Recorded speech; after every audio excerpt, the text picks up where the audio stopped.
Hello, True Health Seeker, and welcome to another exciting episode of the Learn True Health podcast. You're going to love today's interview with Dr. Trent Mozingo. He's a wonderful doctor that has a fantastic book, and he teaches so much in this episode. You're just going to love it.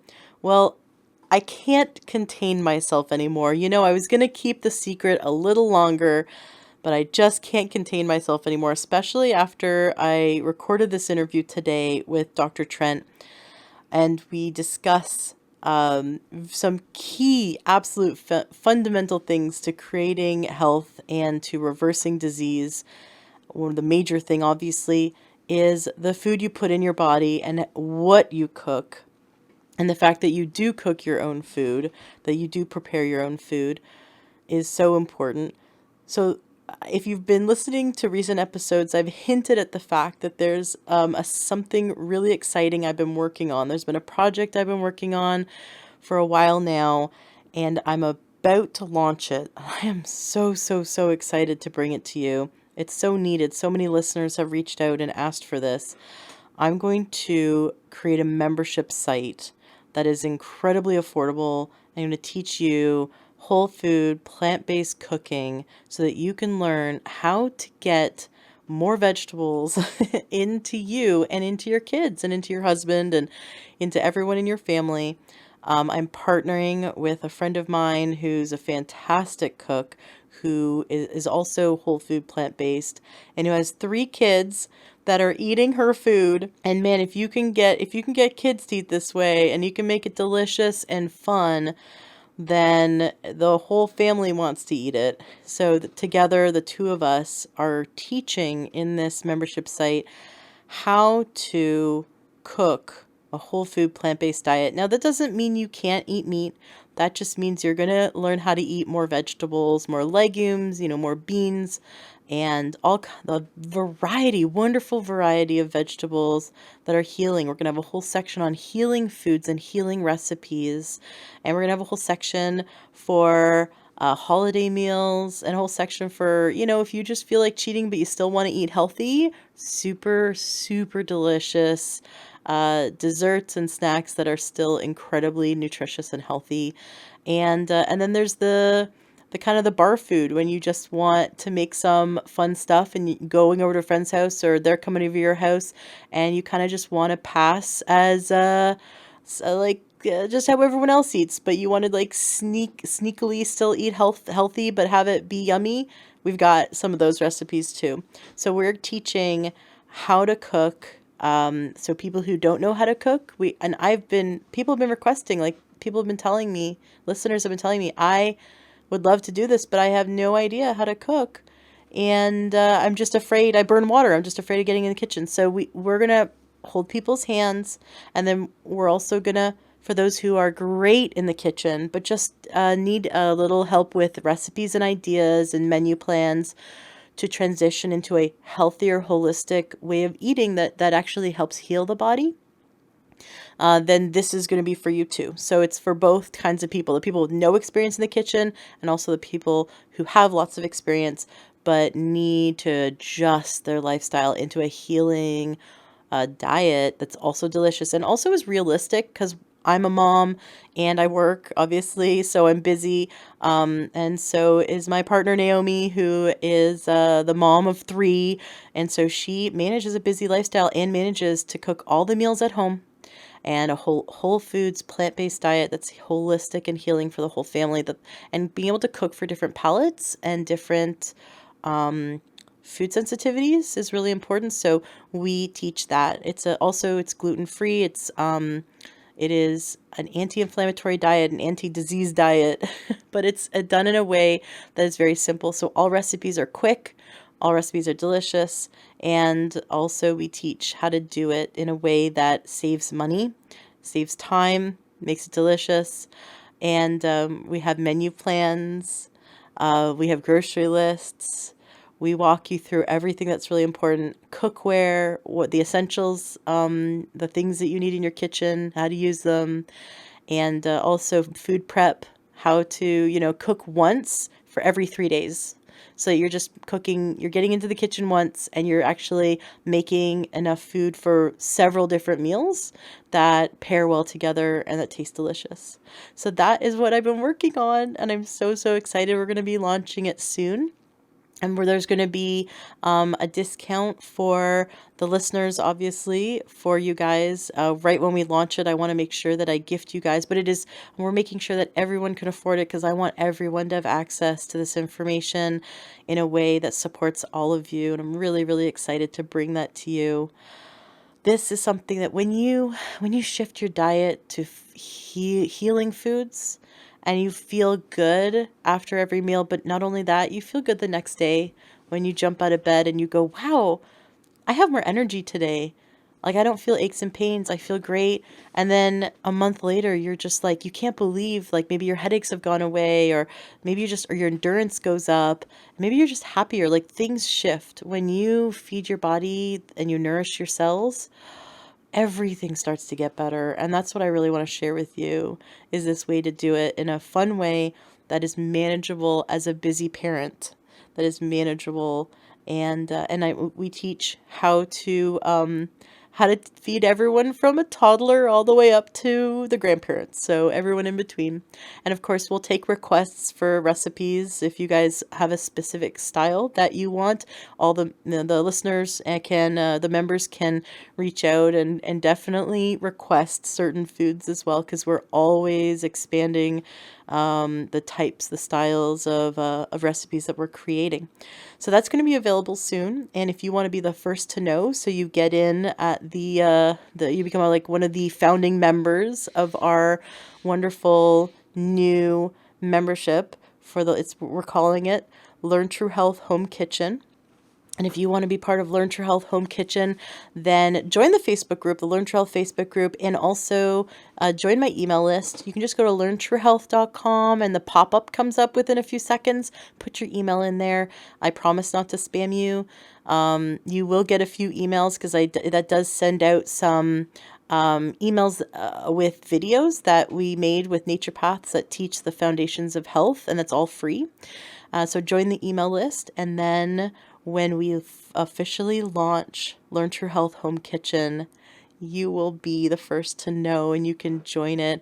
I am just so excited to bring this to you. This has been a long time coming. So now is the time. And it's perfect because it's Thanksgiving's around the corner, Christmas around the corner, all these great holidays where wouldn't you like to feel better the next day? Like, wouldn't you like to wake up the day after Thanksgiving or the day after Christmas or the day after New Year's and feel healthier than the day before, instead of feeling like, oh, food coma, and just some people kind of dread the holidays because it's stressful and we stress eat and we just don't eat healthy. But wouldn't you like to eat really delicious food that actually builds your health and builds you into a better body in 2020? Wouldn't that be wonderful? Well, that's what we're going to do together.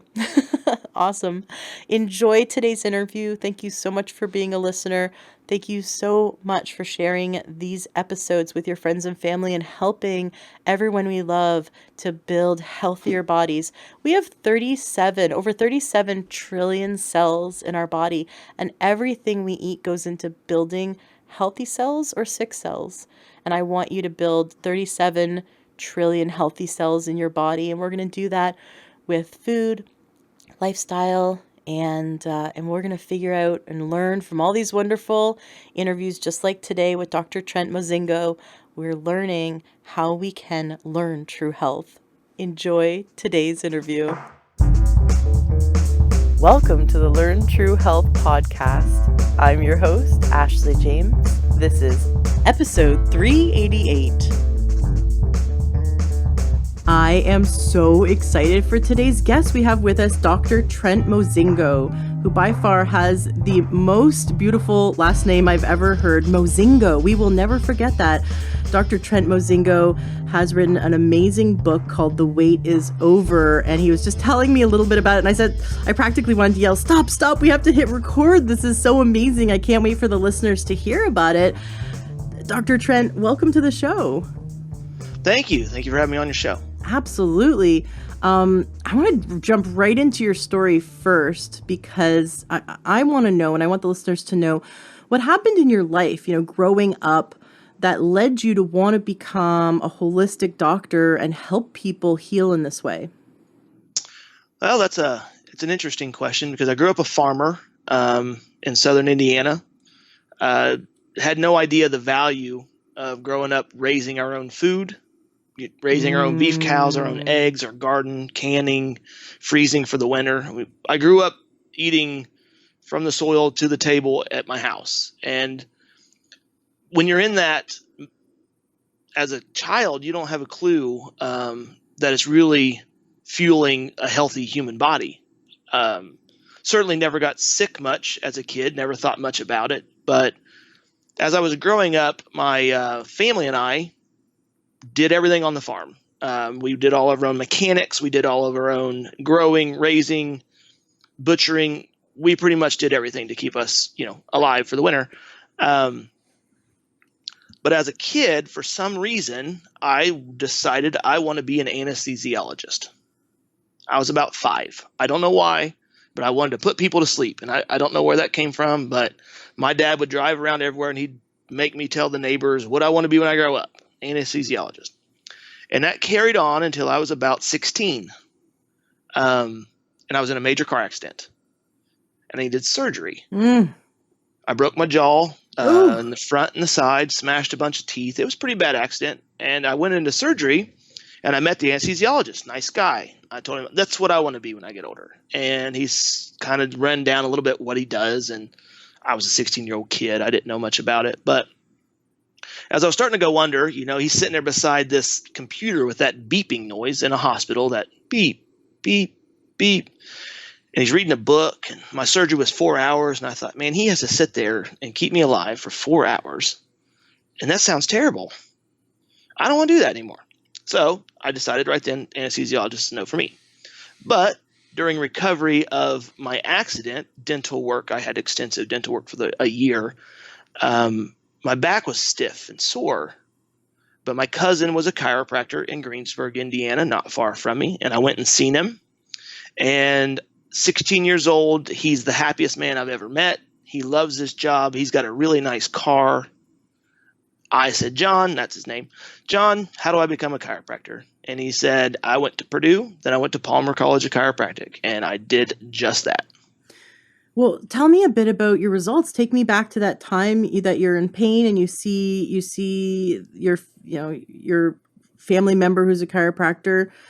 What was your first adjustment like? It was amazing.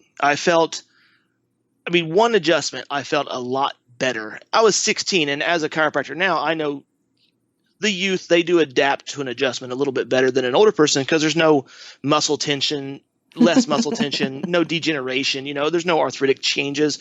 So a kid will respond a little bit better to an adjustment than an older person, but I felt amazing. And again, it was a lot of how I felt when I was left, and I didn't know anything about chiropractic at the point.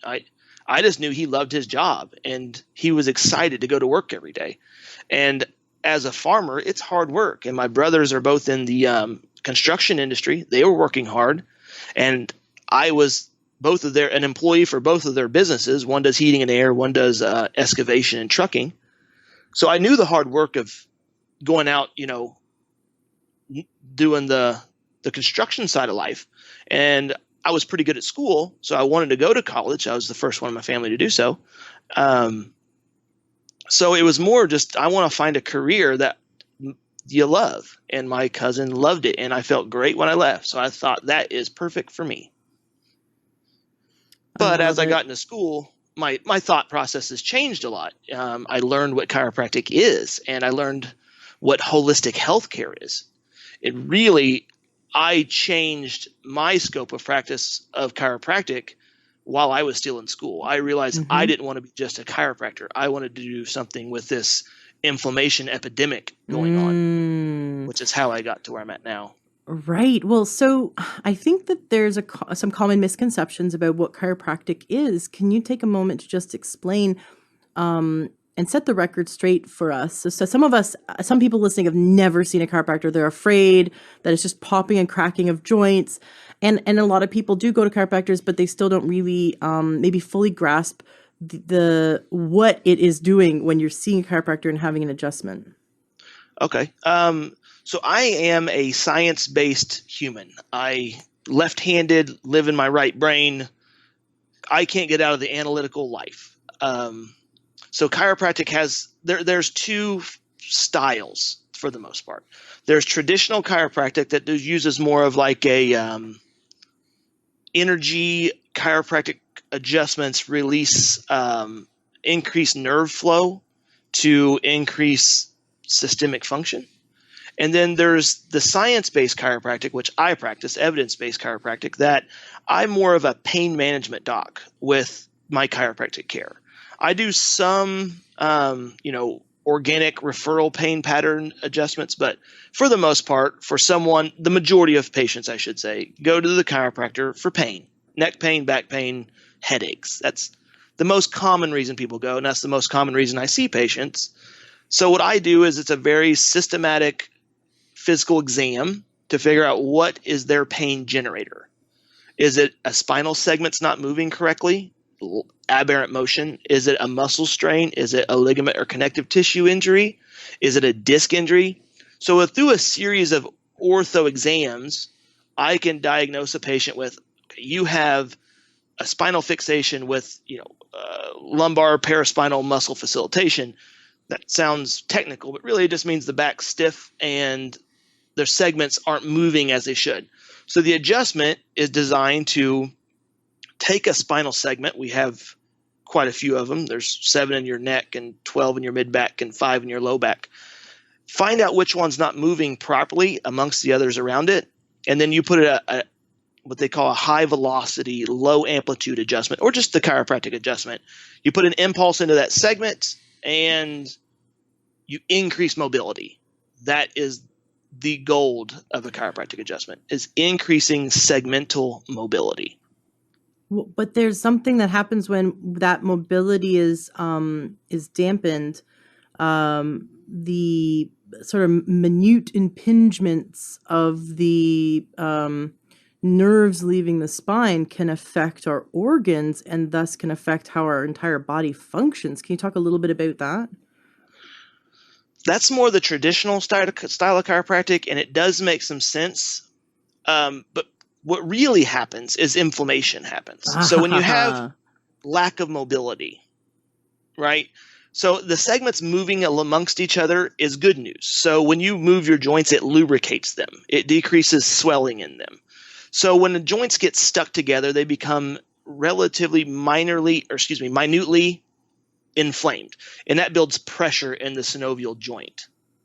So the adjustment, when you actually hear the pop of an adjustment, that's actually relieving that pressure. So that swelling and inflammation is actually what can affect the nerves leaving the spinal segments. And also motion blocks pain is another really intricate part of chiropractic care. So think about if you slightly pinch your arm or slightly burn your arm or slightly smash your arm, you rub it. That's what people do. A natural thing is you just rub what hurts. Mm-hmm. Everyone's done that, right? Mm-hmm.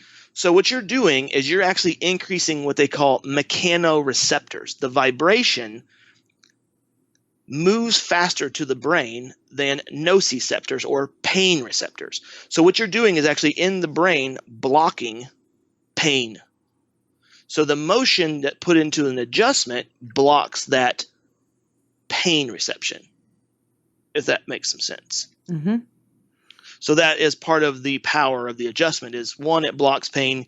2, it can increase mobility to later down the road decrease the growth of inflammation, the increase of inflammation in the joint. And increased mobility always feels better, which is my favorite part of a chiropractic adjustment, is I just feel better. So my husband had AFib where his heart was beating irregularly, and it was really scary. And he had, the first time he had it, we weren't woke yet. We were still in the allopathic system. So we went to the hospital and they put him on beta blockers. The beta blockers didn't work. I mean, his lips were blue and it was really bad. They were like, this is going to create a blood clot, if we don't manage this. They had to reset his heart. Like, it was scary to see. And then our cardiologist said, it's probably holiday heart. You're under stress. Well, what we hadn't realized, it hadn't clicked with us yet, my husband, we had just moved, and he had single-handedly carried all of our furniture into the 26-foot Penske and driven across the country. And so he carried a ton of weight on his back and then drove in a bumpy truck for a few days.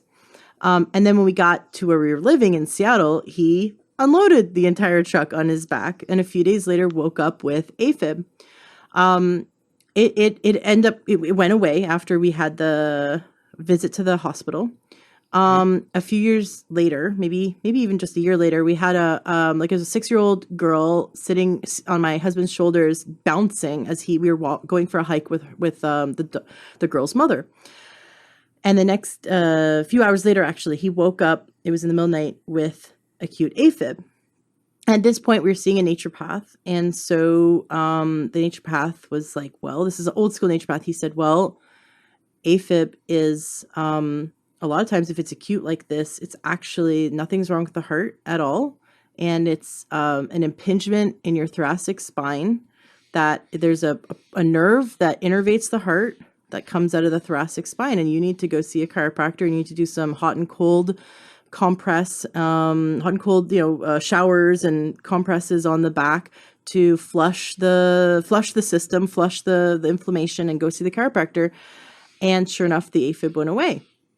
And then he had a third episode when we were doing CrossFit. A few years later, we were doing CrossFit, and he was lifting the most he'd ever lifted in CrossFit and felt really proud of himself, and then woke up that morning with AFib. And we're like, okay, this is a sign. We went to the chiropractor and we're like, we need to do something about this. So we ended up doing traction. For him, really helped traction and rebuilding his skeleton, getting the nutrients. And we did lots of diet adjustments and got really on board with the holistic health along our journey. But it's been years and years and years. And he hasn't had any AFib because we get regular chiropractic care, and he takes, supplements to fill in the gaps with minerals, and he eats a whole food plant-based diet. And it's just amazing because he would be a candidate for a pacemaker. Because three acute episodes of AFib is enough to be a candidate for a pacemaker, and so many people go that route, not knowing that nothing's wrong with the heart, but that they should really make sure that they're decreasing inflammation, having a good diet, and seeing a good chiropractor. Have you ever seen that in your practice? So yeah, and where my practice has taken. So when you think about, I'm a biochemistry guy. That's where the book came from. That's where my office is pointed at. Is first we address biochemistry, which is food. Okay. I fell in love with biochemistry when I was in chiropractic school, and it was my favorite thing to learn, is how the human body uses food. So more importantly, the way you describe that is the heart is a muscle. It's what it is. It uses the same nutrients for the most part that your bicep does to move your arm. The nutrients, B vitamin complex, minerals that every muscle uses to contract every single time, has to come from our food. As you lift a lot and you carry a bunch of furniture, you have a heavy CrossFit workout, without eating during that time, your body is going to deplete from the water-soluble B vitamin complex, and you will become deficient. A deficient muscle will work unorganized. That is where I would push into the cause of that AFib, is more of a B complex deficiency in the heart muscle, which beats a whole bunch of times. It contracts and relaxes, 70 times a minute.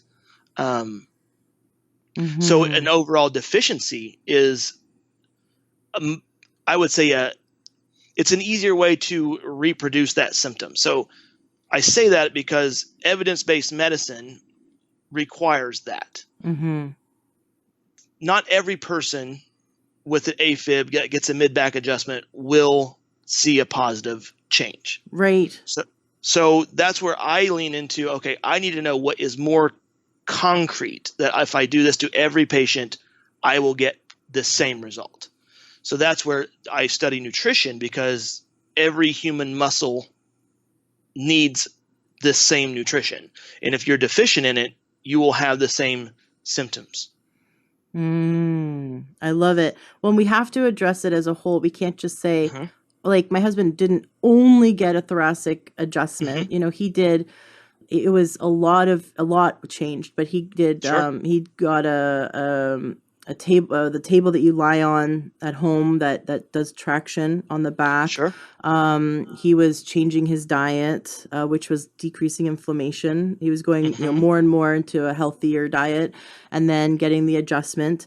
But through changing the diet and then adding supplements when needed, he was addressing those nutrient deficiencies, which his muscles, and heart being the most important muscle, was deficient in. So you're making sure that you're looking at the person as a whole, and their nutritional needs being the most important need of the body. Absolutely. I mean, there's two things that are only things we take in is our food and our emotion, stress. And you have to get those right. Is most important. Right. And stress is really hard because we don't feel it until we're about to break. Like people think stress is an emotion. I'm fine. I'm doing fine. And the body is freaking out because they're constantly in stress mode. What do you do as a chiropractor to help your patients to manage stress? So as a chiropractor, the adjustment will help with physical, mechanical stress. Lack of mobility in any spinal segment will create stress, which will create inflammation. So that's one thing. But lifestyle change is it's really a major part of my system. Is you have to figure out what's pushing you down, and then work on it. And unfortunately for most people, it's their 9-to-5 job. They don't love it. That's hard because you can't quit your job. You have to keep working. We have to keep making money to live. So finding a hobby, finding something that fuels your body with joy is a very important factor in health. You can eat clean all day long, but if you hate your life, you're going to suffer from health issues. So you can't just address one part of it. You have to get your whole mind, body, spirit right. I would add to that, find a hobby that includes a community. Isolation can really increase stress. So if you have a job that is not bringing you joy and that's stressful, or your job is, maybe you love your job, but it's stressful. So you have stress and you can't change your job. It's one of those things that we're like, no, I'm not changing my job. It does give me a certain amount of stress, whether I like it or not, whether I like my job or don't like my job, it does give me stress. So in your free time, it's like, what can you do? And I would say, if you can find a hobby that brings you joy and brings you a new community has been shown to decrease stress and also decrease depression and suicide and increase a sense of well-being. There's even studies that show it increases longevity. I would agree with you 100%. Yeah. Something as simple as family dinner. I love that you mentioned that because we're jumping into, I want to transition into talking about your book. Family dinner is, we used to eat in front of the TV. So unhealthy, and yet so many of us do it.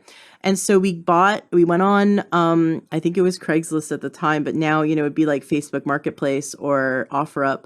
But we went online and we found a beautiful used table. It was just this gorgeous, gorgeous wooden table with a leaf, so we can expand it for company.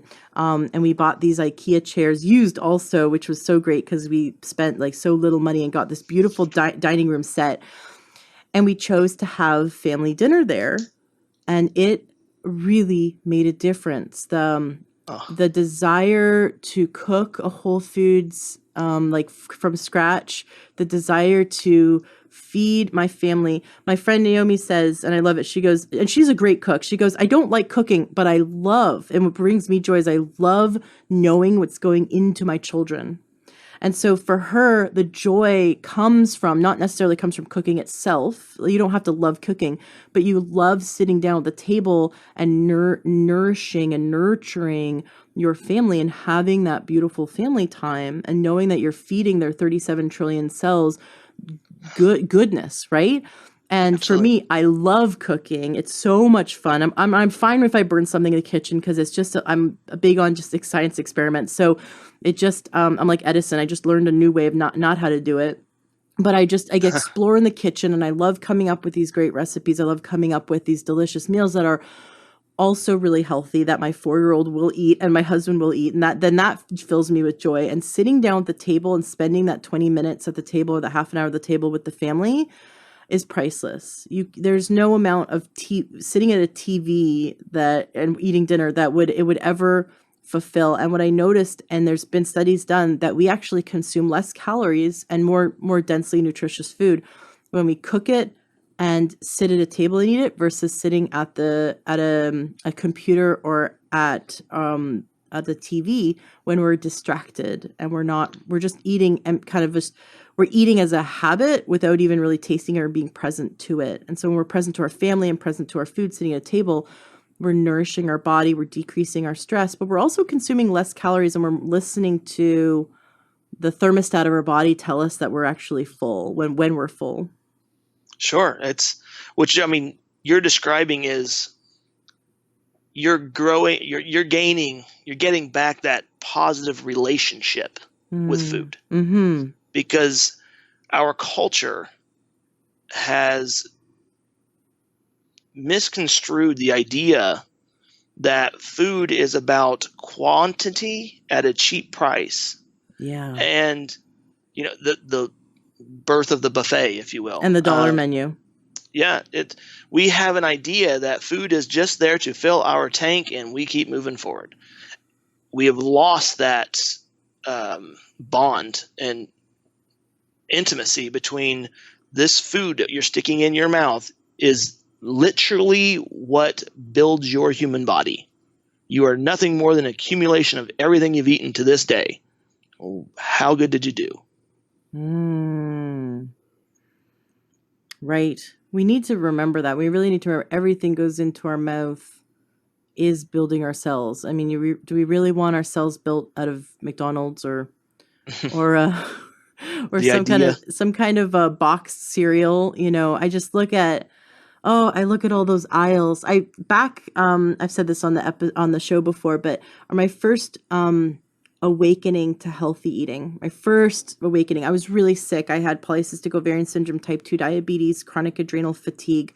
I had chronic monthly infections for which I was on constant antibiotics for. So I was a mess. I could hardly function in life, and I was in my 20s. And I was significantly overweight, and I was told by an endocrinologist I would never have kids. I had infertility. And my husband had, he was fairly fit because he was a carpenter, but he had issues as well. So, but he was more functioning in the world than I was at the time. And this was back in 2008. We watched one of the health documentaries on Netflix, like Food Inc. or Forks Over Knives, and we heard shop the perimeter of the grocery store, and it was just like this new idea to me, like, oh, you mean don't go down the aisles and eat packaged food? And I know that sounds so obvious now, but to a 20-year-old with like 6 health problems, that didn't sound that wasn't obvious advice. And so we chose to eat organic and shop the perimeter of the grocery store, and at the end of the first month, I was amazed at how much square footage in a grocery store is completely useless crap. I was just like, wow, we really don't need to go down any of these aisles. Like maybe the bulk section for brown rice or lentils or something, right? But I just don't need, or maybe the spice section, like which could be like a bulk section also for some grocery stores. But other than that, you just don't. Maybe some canned goods once in a while, like canned tomatoes, like single ingredient canned foods, fine. But other than that, there's no going down these aisles. And in my first month of doing that, my chronic infections went away. And I thought, if I can affect my health with one change to my diet, like what else can I do? And that began my journey many years ago. So that shifting that idea of what is really food, and do I really want to build cells out of what I'm eating today, and the meal that's in front of me, this dollar menu or whatever, do I really want to build cells out of this? Sure. I always say, like, the biggest struggle we have as a culture in regard to our health is just the mixed emotion of who's responsible for it. We have lost that self responsibility.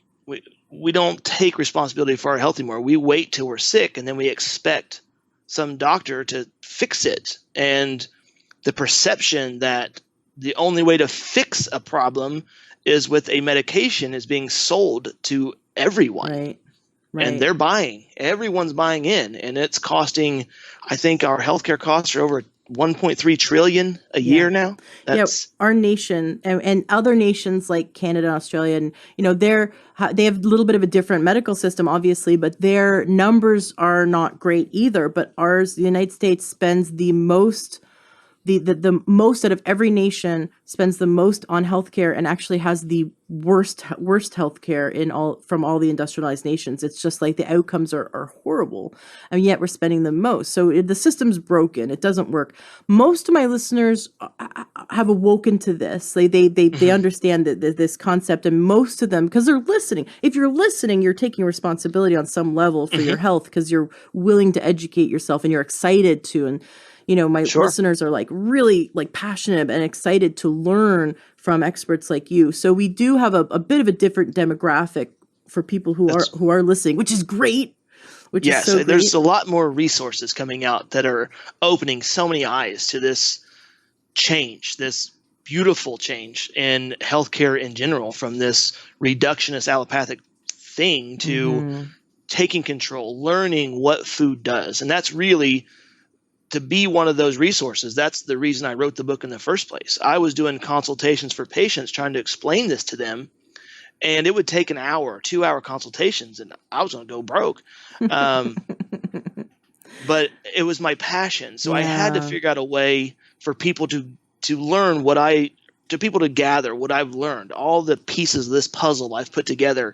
So that's where I started to write this book. And I was never a writer. Didn't even like English class growing up. Like I said, I'm left-handed. I was great at math, not much of a writer. So to write a 350-page book, it took me some time, but it really turned out pretty good. And as a resource, it really helps just nail it down, figure out what's going wrong and how to fix it. So tell us about your book, since you basically have compiled everything that would take like an hour or 2 hours to teach individual clients, and you compiled it into a book that you wish everyone knew. Don't you just want to just download your book into everyone's brain? Wouldn't that make such a big difference in this world? It would be so easy, because getting people to read a book these days is also difficult. Right. YouTube is there, and that's another avenue I plan to take to do some more audio. Have you recorded an audio version of your book? I'm working on it. Nice. I want to do it myself. You should. Just to make it feel more genuine. Yeah, totally do it yourself. You know what I love? I love it when authors go off script. Like, you're reading your book and you're like, and then all of a sudden you just get this idea in your head and you're like, I'm going to tell them some stuff. And it's totally cool. I love the doctors that do that they're reading, the listener still gets the whole book, but you get a little bit like added things come to your mind and you just want to add in some stuff. I love audiobooks like that because they feel so genuine. They really feel like you're just sitting with the doctor. So anyway, that's my 2 cents when you finish recording your book. Sure. Let us know when you finish recording your audiobook and you release it, or maybe we'll have you back on or something to promote it and let us know about it, because there are some listeners who won't read books that they'll definitely listen to them. Sure. Now, your book is called The Wait Is Over, and you started telling me about it. I'm like salivating when you were telling me about it. I got so excited. I'm like Pavlovian response to something exciting. You're like, you start by painting this picture of what happened to our food history. Like, what happened to food? I was just telling a guest or a listener this morning in the Facebook group, in our Learn True Health Facebook group, she said something like, why is it that, my grandmother who raised, I don't know how many, she said like who raised like 7 children, for example. She's like, why is that my grandmother who raised a bunch of children and my mom raised a bunch of children? Like, they didn't have these resources like the Learn True Health podcast, but to help them, but they didn't have the illnesses that we have and our children have. Like, I keep thinking, how did my grandmother do it with 7 or 9 kids? But she also didn't have all the problems we have. Like, what has gone on? And so I kind of went on a rant about like, well, in the last, 30 years, there's over 30,000 chemicals in our food that our body doesn't even like recognize. And I kind of, think about everything in our environment that has completely changed. And we just have so much artificial chemicals in our water and air and food, that our body doesn't even know what to do with. And then, of course, now it's all hyper palatable, highly processed foods with salt, sugar, and oil, and that just leads us down a really destructive path, as we can see. So, I'd love for you to teach us something from your book. Tell us about the history of food and as it relates to our health, obviously, because food is our health, as you've pointed out. It builds our cells, and what's happened in the last 100 years or so that has made it so that we are so sick now. That is the principle of the book, is help people to learn how the human body works. I grew up on a farm. We talked about that a bit ago, but the education that I got growing up actually played a huge role in my ability to write this book, or even understand what I understand as far as the human body, is because being the youngest of 4 children, my 2 older brothers were 7 and 9 years older than me. They were like my mentors. And my parents gave us a ton of responsibility. We had to fix things. So if it broke down, we didn't have enough money to pay someone, so we had to fix it. So most important education I got growing up is I learned how to figure out how things work. And that is the most valuable factor in trying to fix something. You can't possibly fix a problem on a tractor or a wood splitter or a weed eater until you know how it works. So as I got into chiropractic school, I realized that figuring out what is wrong with a patient, figuring out diagnosing a problem, is nothing more than clicking in your brain how the human body works and what would happen if it wasn't working properly. That would be a symptom, right? Like a tractor not running would be a pretty serious symptom. You had to figure out what was wrong with the engine. If someone's thyroid gland wasn't functioning properly, their metabolism was slow, I needed to know how that human body worked in order to be able to give them a possible, probable fix. So as I was researching biochemistry and how the human body worked, all these things started to link together. So that's really where the book goes to, is teaching you how every human function is linked together. You can't just break apart one part.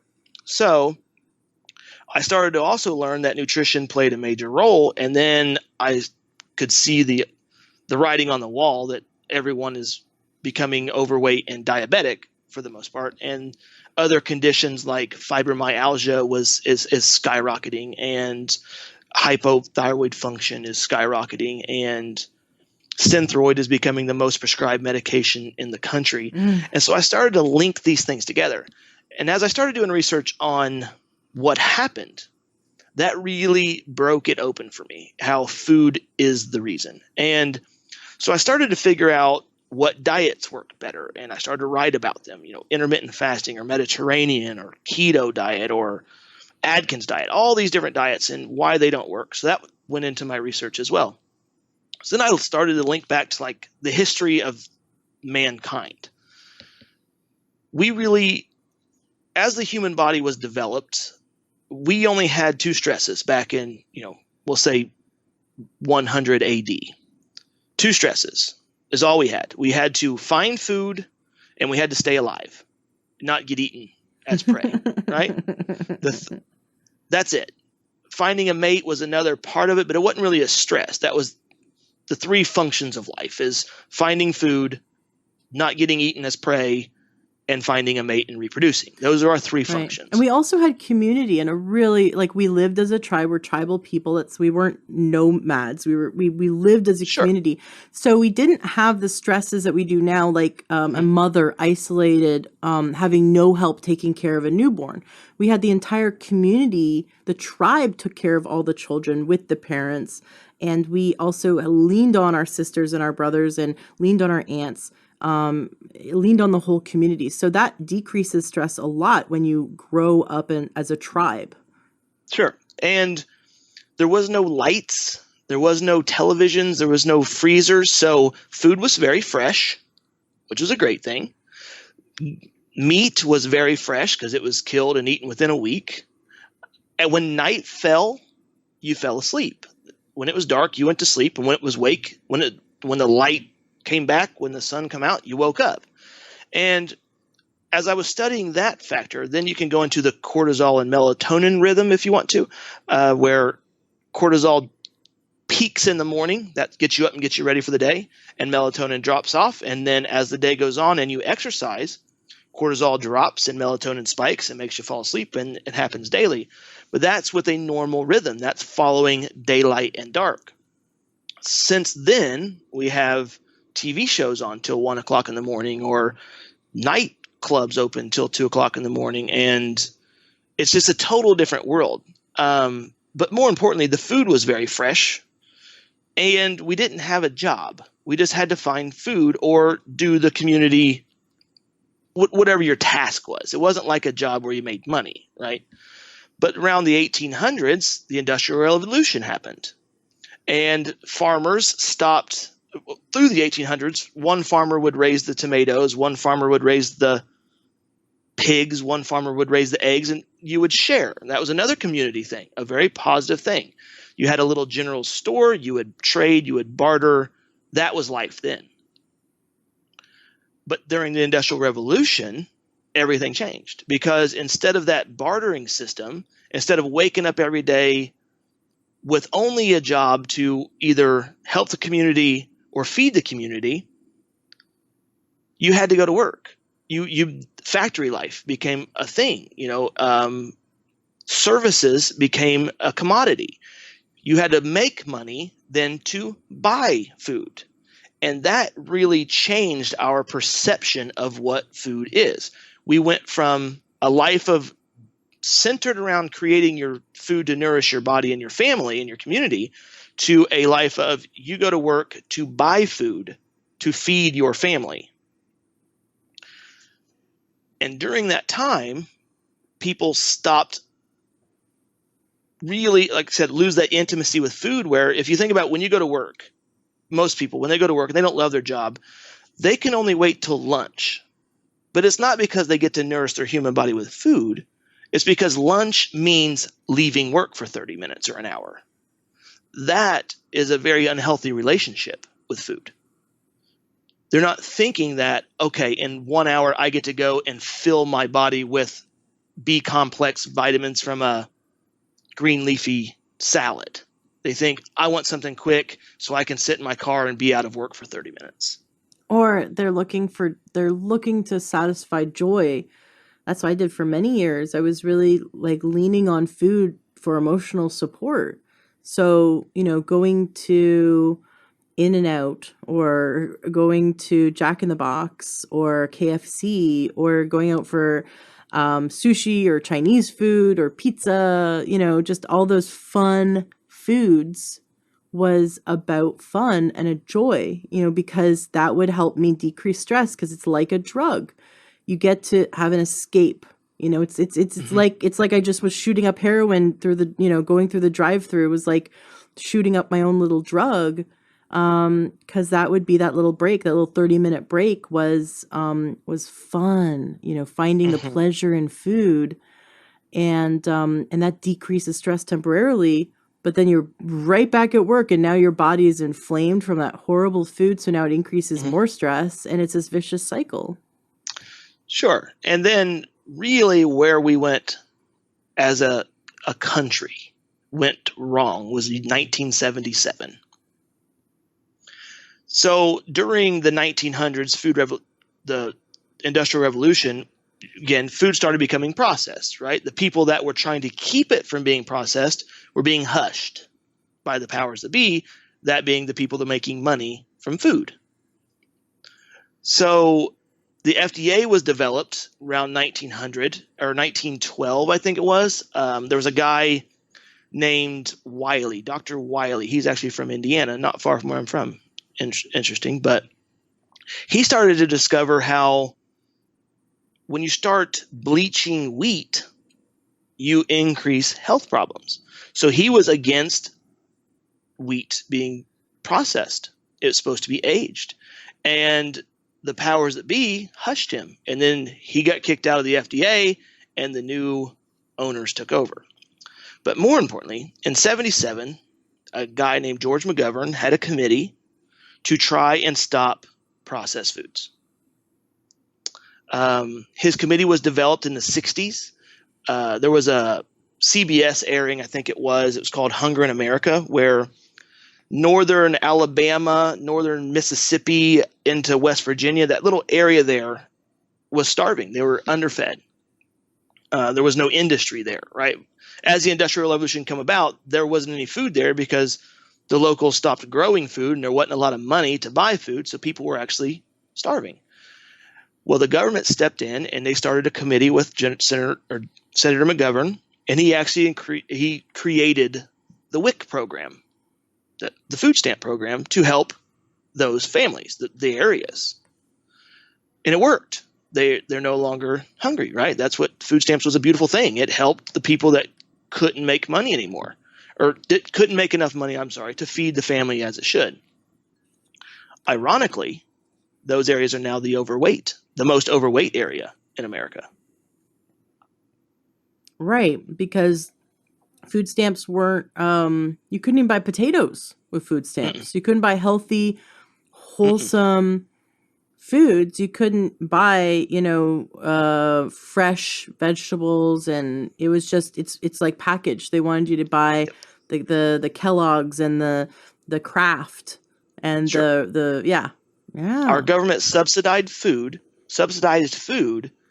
but they only subsidized the processed food that was making the food industry lots of money. And they didn't become overweight till many years later. So this is a total afterthought. There's no way to project that, because at this point in the 60s and 70s, they still thought that this food was perfectly safe and healthy. We were still being taught that this food is safe and healthy. But in 77, people started becoming overweight, right? During the 60s and 70s, the rest of the country were becoming unhealthy. Cancer levels were going up. Diabetes levels were going up. Heart disease was a big one that was going up. So Senator McGovern also at that point started to say that the government should step in and educate properly on healthy nutrition. Unfortunately for us, he listened to Ancel Keys, if you know who that is. He did a 7-country study, it's called, where he cherry-picked 7 countries that showed that fat was the devil. Mm-hmm. And Senator McGovern listened to him. He didn't. There was another guy doing research named Yudkin who was saying sugar is the devil, and Ancel Keys had a louder voice, so he hushed the Yudkin guy. Oh, it's so amazing when we look at history and it's just one person. If it's, people sometimes feel powerless. Who am I? There's billions of people, and who am I to make a difference in this world? This story is an example of how one person can influence millions of people's lives for generations. If you'd listened to Yudkin, how much different would the world be if we had reduced our sugar intake in the 70s and 80s and 90s all the way to today? If we had reduced our sugar intake versus our making foods artificially low fat, which then you put more sugar in, right? Yeah. That was my gosh, that is just like amazing. So, one person.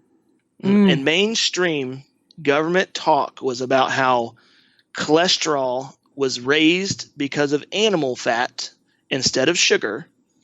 But even worse for us as a country, Senator McGovern had a right idea. He made the McGovern report, and it was designed around just cutting calories. We're eating too much. We need to eat healthier, more whole foods, more fruits and vegetables. Mm-hmm.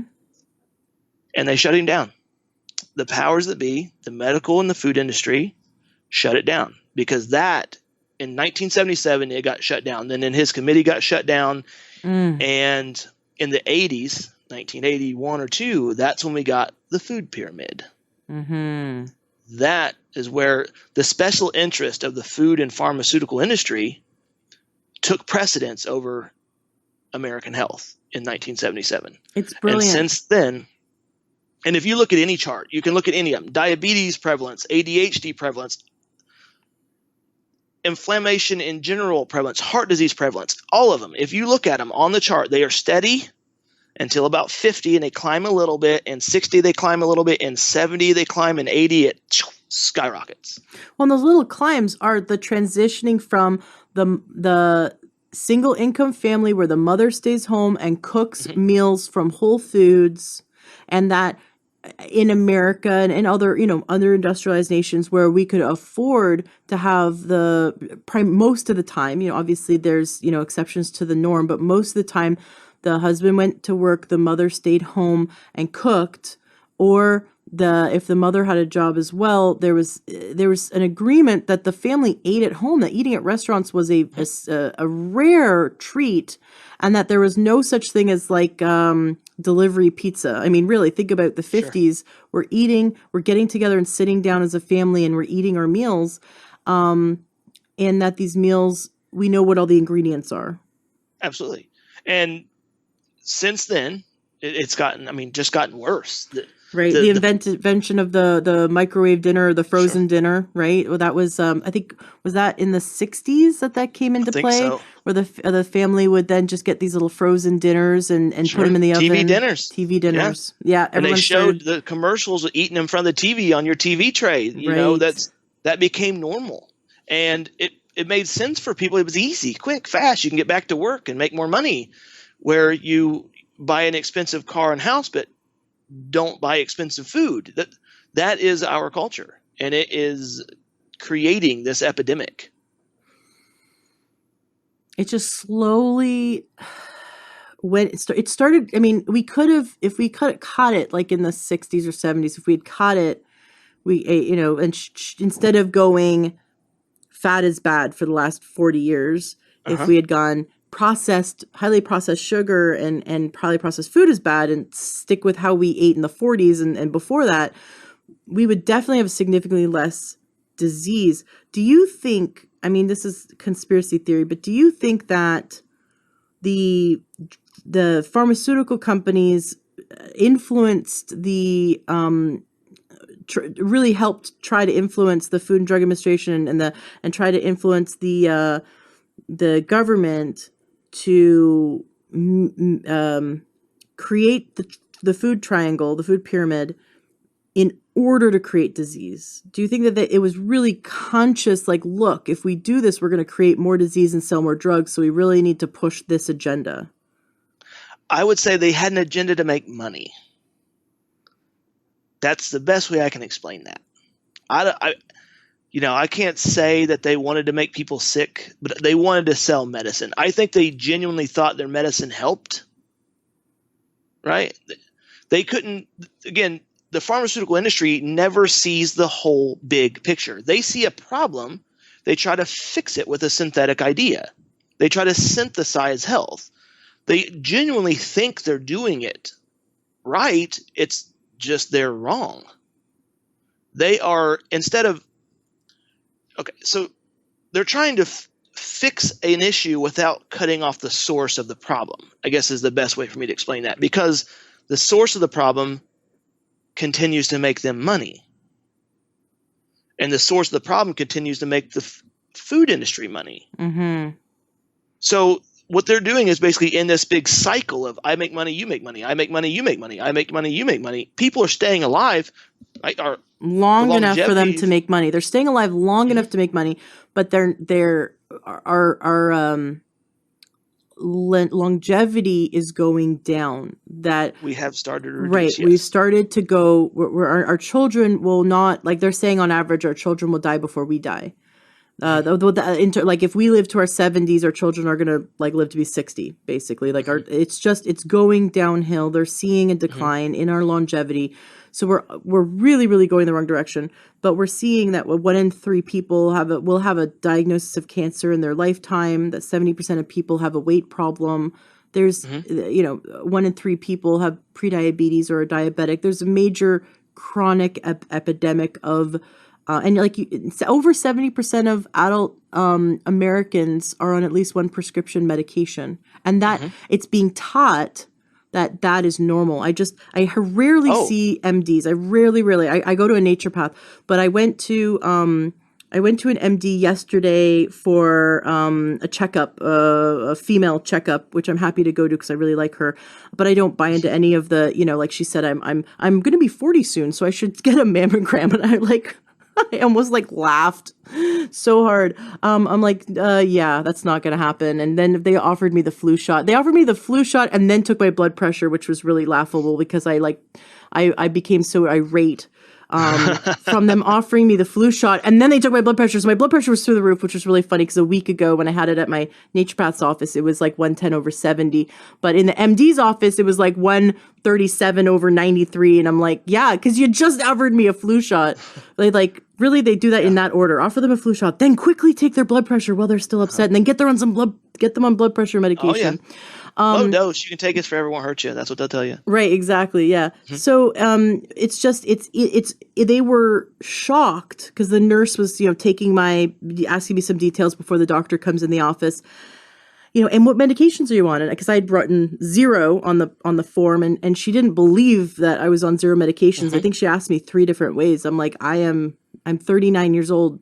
I'm not on any medications. And she couldn't understand it. It didn't make sense to her because every single person that goes in the office is on at least one medication because it's rare. It is rare to be healthy enough to not need a medication. And that is the state of our health right now. So you help people heal their bodies with diet. You help them bring their bodies back into balance and get off of medications healthfully because their body has come back into balance. And what we're being taught in the mainstream by our MDs, and they're lovely people, by the way. This MD I went to yesterday, I love her. She's a great OBGYN, and I really, really love her for that specialty.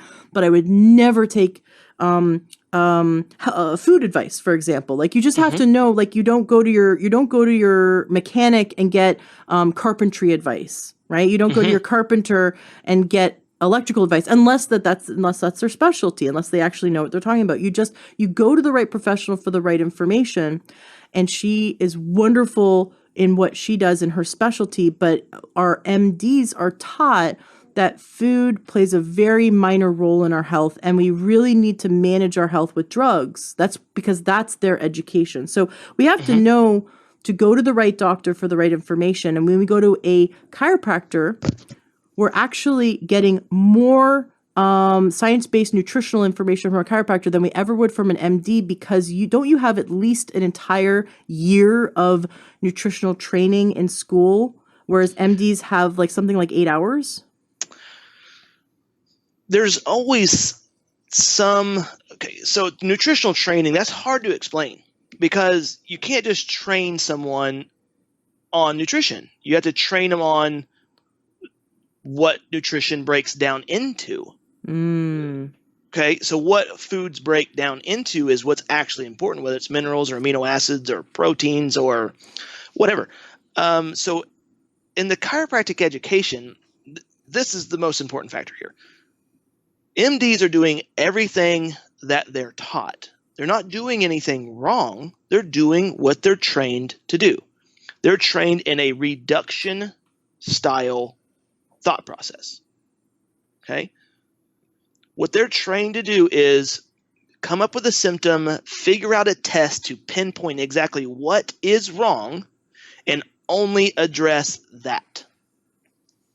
They keep blindfolds on how the integration and interconnection of the human body works, which is why we have specialists. We have a kidney doctor, a heart doctor, an oncologist doctor, an OBGYN. They're trained for one specific thing, and that doesn't work. Because, for example, blood pressure, it goes up, right? So we send people to the cardiologist. Makes sense, right? Mm-hmm. Why wouldn't you send them to a nephrologist for their kidney? Because the kidney plays more role in blood pressure than your heart does. Your heart's just pumping the stuff. The kidney is actually what retain water and keep your volume right. Those things always blow my mind, which is why when you go to a an orthopedic doc, when you have swollen lower leg, they never really address the kidney function. They'll send you to a heart doctor. In reality, it's usually the kidneys are not releasing the right amount of water, right? You're retaining it. Your blood's pooling. And then secondary, you could do a cardiologist. So in that thought process, they are missing all of these big pictures, which is why when you go to one doc, you get a med for blood pressure, which jacks up your kidneys. Then you go to the next doc and get a blood or medication to help your kidneys function. And all the while, these medications are being processed by the liver and messing it up too. Does high blood pressure medication harm the kidneys? Well, it changes the way they function, right? A water pill, for example, it opens the kidneys up, makes you pee more. So what they're doing is they're synthesizing another function. They're basically altering another function to help the one function that they're trying to treat, which just creates another dysfunction. And then they medicate for that, which creates another dysfunction, which is grassroots marketing. They're going to get you on 3 meds, not 1. They're forcing the body to do something, and it's the hubris of the pharmaceutical industry and the pharmaceutically trained doctor to believe that we are smarter than the body, right? Because I'm going to take a drug and force the body to do something, which then has all these other disastrous effects because we're not getting to the root cause and we're really just still treating symptoms. They're trying to supersede the majesty of nature. The body created itself from 2 cells, and they're trying to think that their medication is necessary. I don't understand that thought process. You're 37 trillion cells from 2, and you think your body's deficient on blood pressure medication? I can't perceive that. So when you have a patient come in with high blood pressure, what do you do? Talk to them about what's going wrong. So that's the beauty of the second section of the book. I go through in detail how everything is connected and how everyone is they're on the same slippery slope. And that goes through the function. So I teach you how food works inside your body, what happens when you don't eat the right food inside the body, and I also explain to you how the medical system is doing it backwards. That's section 2. And if you want, I can explain to you how we are at the level we are in a very systematic way. Please. So, again, I studied how the human body works. Can't fix it until I know how it works. So I realized that it's all a very fluid motion. When you eat, it goes in your digestive system, right? Makes sense. Well, your digestive system is made to break down proteins, fats, and carbohydrates. That is all. Your mouth breaks down carbohydrates and fats. There's enzymes released in the mouth to break down carbohydrates and fats. And it breaks down fats because if you ever pick up a steak, you get slime on your hands, right? And you can't get that slime raw? off. Are you talking about raw, if you touch raw chicken or if you pick up a fish, it's slimy. And you can't get that slime off your hands until you use soap, right? Yeah. Well, if you didn't have lipase in your mouth would stay slimy. Ew. That's what it's there for, to clean your mouth. That's an interesting thought. Yeah. So you have lipase and amylase. I think that's the one in the mouth that breaks down carbohydrates and fats. Now, amylase is in there, or the carbohydrate breaking down enzyme. I think it's amylase in the mouth. It's there for a reason. So it's monitoring how much sugar is coming in. It's a monitoring system. If you have a food that is only carbohydrates, which is a fruit or vegetable, right, or grain, they won't have much fat, so the lipase won't be usable. So the body knows carbohydrates are coming. So the mouth is now signaling the pancreas. Look, pancreas, we have sugar coming. Sugar's coming. You need to get ready with some insulin. Get ready. Okay. Chew it, eat it, swallow it, goes to the stomach, pancreas kicks in. If you eat something and it's a fish or a meat, it's going to be fatty. It's not going to have any carbohydrate in it, so it won't register that for the pancreas, but it's going to tell the pancreas we got fat and fat and protein coming. All right, pancreas, you got to get ready because that releases protein digestive enzymes. Also, liver and gallbladder, you got to get ready because you're going to release bile to break down the fat. I love that you're painting this picture because we don't chew our food enough. We really don't, especially if we're eating in our car, like you said, that quick lunch break, or we're sitting in front of the TV. We just don't chew our food. It's so funny. I've seen this on so many health Facebook groups that I'm in for health stuff where people go, in the toilet, I saw, whatever they ate. They're like, does that mean I'm not digesting? And everyone is saying, you're not chewing your food. Like, Yeah. we think that we're basically swallowing food whole and that our gut is supposed to digest it. But the major part of our digestion starts just with chewing. And so, how many chews should we do? Like, I've heard like 20, I've heard someone say 50. Like, how much should we chew the food until it's properly digested? Like, the process of digestion starts in the mouth. Sure. It is, the mouth is setting your digestive system up for what is coming. It's getting your body ready. So chewing is a time. It's a monitoring system. There's no one size fits all amount of chews per food because some things are chewier than others. Some of them are pretty soft and you can kind of squish them with your tongue on the top of your mouth. I do that a lot with fruit because my teeth are really sensitive. So after you chew and you swallow, the body's already figured it out. Okay, I got proteins, I got fats, and I got carbs coming. That's what the mouth tells it. So it drops into the stomach. Well, the stomach is a very, very, very, very, very acidic place. Hydrochloric acid and pepsin are released from the stomach lining to continue to break down the proteins. They're very hard to break down. It needs to be super acidic in the stomach to break down food. Now, it's made to break down proteins, fats, and carbohydrates. When you put chemicals in your stomach can't break it down. It doesn't know how. It's like putting vegetable oil in a gasoline car. It's not going to turn out very good for you.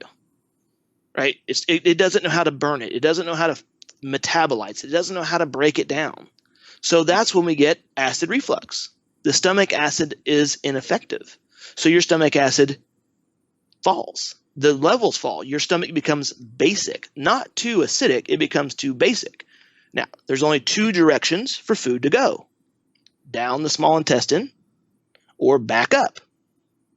Well, if it's not digested, the small intestine doesn't want it.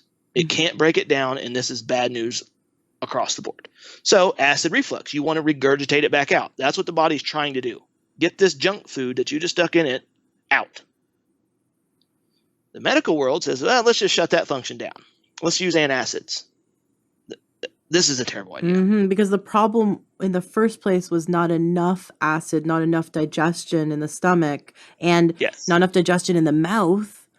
I was just thinking as you were talking about chewing, it's like people who have weak digestive tracts, who have constant problems with bloating or gas or diarrhea or constipation or problems with GERD, with acid reflux, that if they spent more time chewing, my mom would light candles, turn on classical music, and turn off all the lights in the kitchen where our kitchen table was. And she would have a bunch of candles lit on the table, and she would set an atmosphere, which is so funny because I'm like, I was a kid and my dad like doesn't care at all. But my mom was like, this, she found that it would help her digestion if she set the ambiance to just take a breath, calm down, and just, and set the atmosphere for digestion. That's a fun fact because you're describing the parasympathetic and sympathetic nervous system. You can't digest in the sympathetic nervous system. The fight or flight response. Yeah. The fight or flight response will shut off your internal organs to put more blood flow and energy to your muscles so you can run or fight. So she's calming herself down to get into that parasympathetic rest and digest system. And that does make a lot of sense. And also helps us chew because now we're calmer. And now we're not trying to race through the meal. So we're willing to sit there and chew. And then swallow and enjoy the company we have and enjoy the food, but also you're taking the extra time to tell the pancreas and tell the stomach and tell the liver and gallbladder to get ready to digest and assimilate the food. Sure. So as I keep moving down the digestive system, The stomach's got to work, right? It's the most important thing for digestion is to liquefy your food. It needs to be liquefied for the most part before it hits your small intestine, or else we're going downhill fast. Okay. Mm-hmm. So antacids are, in my opinion, the worst thing you can stick in your mouth. Mm-hmm. You shut off stomach acid, you are going to have problems. Fun fact: I have never had a fibromyalgia patient come in my office that doesn't have a history of antacid use. Oh, yeah, that makes sense. That's actually what really got me thinking about this interconnection is fibromyalgia, and I'll explain that in a second. So as the time goes on and the body is starving, right? This is one of the main problems of our overweight epidemic. We are starving for food because actually we're starving for nutrients because there's none in our food. So the body is just constantly saying, I need vitamins and minerals. You're giving me 0 vitamins and minerals. Your muscles need them every day, every second, every cell. Trillions of them need them all the time. And we're giving them 0. I have patients that come in and have zero whole foods in their diet every day and drink nothing but soda, no water. And I explained to them, have you ever fed your plant Coca-Cola? And they said no. I said, if you do it, it will die. And they don't like that conversation. So water is very essential. But you can't drink a lot of water when you're eating either, because that will also increase the base level in your stomach, decrease the acidity, because water's pretty much an even base, a neutral base. So anyway, as we get hungry and the body just starts to do whatever it can to let this junk food go through the digestive tract, we don't have an enzyme in a pancreas to digest chemicals. We can't. It just doesn't work. So all things considered, in the small intestine is where your nutrients are absorbed into the body. Not the large intestine, the small intestine. The large intestine, Dr. McBride talked to you about it. I heard your podcast. That's the most important as far as that GAPS diet. Large intestine is more of your immunity, more of your brain connection. But small intestine is actually the workhorse. It's the one that brings your food into your body. Mm-hmm. And it comes in through the portal vein.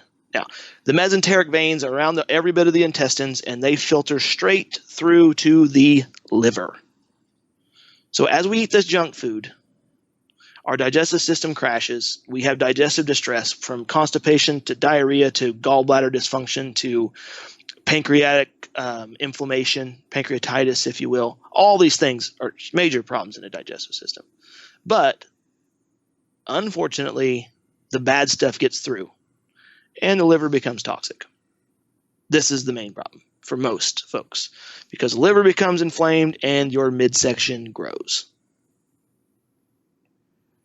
Fat around the liver, fatty liver disease is bad, and it's an epidemic.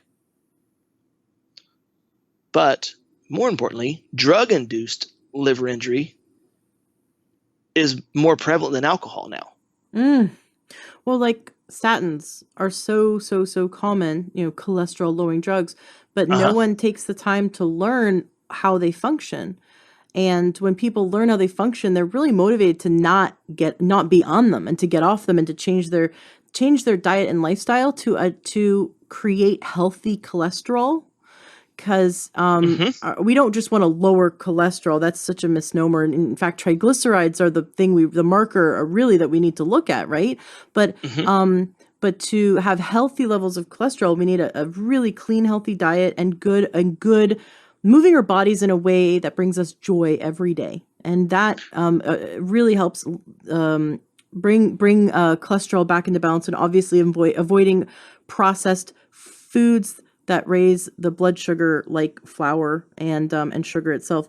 But what people don't know is that these cholesterol lowering drugs, how they function, because people think they just magically lower they lower cholesterol, but what they're doing is they damage the liver on purpose. They're like punching your liver, and they damage your liver on purpose to the point where your liver ceases to function correctly, because our liver makes 30% of our cholesterol. If someone eats a diet with animals in it, 30% of your cholesterol on average is made by your liver. If you eat no animals at all, and you're eating no cholesterol, your liver produces all of your cholesterol, right? If you're Hmm. like a raw vegan or something, and you're getting absolutely no fat whatsoever. I mean, you're just getting such a small amount of fat from fruit, basically. Sure. Those people have healthy cholesterol levels, but they're not eating any because their liver produces cholesterol, and so we're taking, the majority of our older population is automatically put on statins. There's Oh, a few people in our Facebook group have said, in the Learn to Health Facebook group have said that when they went into the hospital, they were automatically given cholesterol. The people that get admitted to hospitals are automatically given cholesterol lowering medications, given statins. And what the statins do is they bruise and harm the liver to the point where the liver ceases to function and ceases to make cholesterol. But that does nothing to stop you from eating cholesterol, which isn't necessarily bad. And that's a whole myth busting. We could have you back sure. on for an Yeah. entire episode around that. But it doesn't necessarily affect the damage done by so triglycerides being like, you're seeing damage being done, and this is like seeing the smoke, right? Sure. They're altering the smoke. They're not putting out the fire, and they're not and in fact they're making like a whole new fire in the body. So there's a lot of myth around cholesterol. Sure. But you're saying that the pharmaceuticals people are on are damaging the liver, are clogging it up, and are causing fatty liver syndrome more so than alcoholism causes fatty Yes. liver. Yes. My mom died of liver failure. She died of liver cancer. So Sorry. I personally have seen how quickly someone can go south when their liver's compromised. You die quickly. It is a painful and quick death within a matter of weeks. As the more and more it gets compromised. But if our liver is compromised, we are guaranteeing that we're having a shorter lifespan that is going to be filled with more problems down the road. So we want to protect our liver and not damage it permanently from years of pharmaceutical use. And when I say pharmaceutical use, there's always that caveat of like, there's pharmaceuticals that save people's lives, and that's phenomenal. Like we're obviously not, there's no dogmatic thinking here. Like if there's a drug to save your life, I want you to be alive. But if there's an unnecessary drug that people are just being put on because that's just what doctors do, all the doctors are putting everyone on statins because that's just like the new thing that they're all doing, and it doesn't actually help you. And I've had 4 cardiologists on the show, all of them reverse heart disease with diet, all of them. And Sure. they all 4 of them have said that statins do not prevent heart disease. The only thing they've seen in studies is that statins, after your first heart attack, if you then get on statins, can marginally prevent the second heart attack.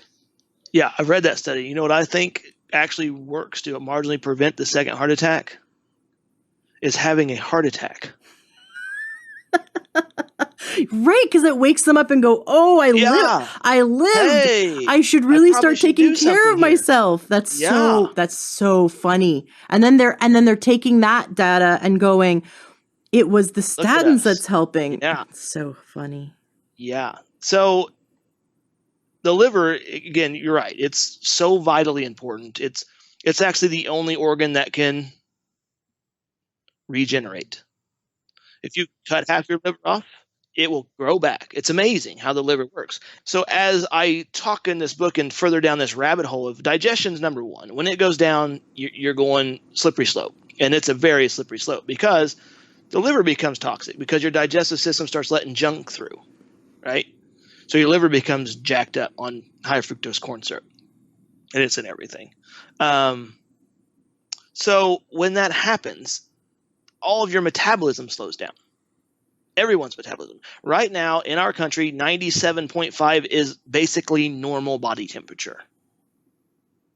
And that's not right. What that means is to keep your body temperature right, you have to burn calories, right? Makes sense. Burning calories is what maintains body temp.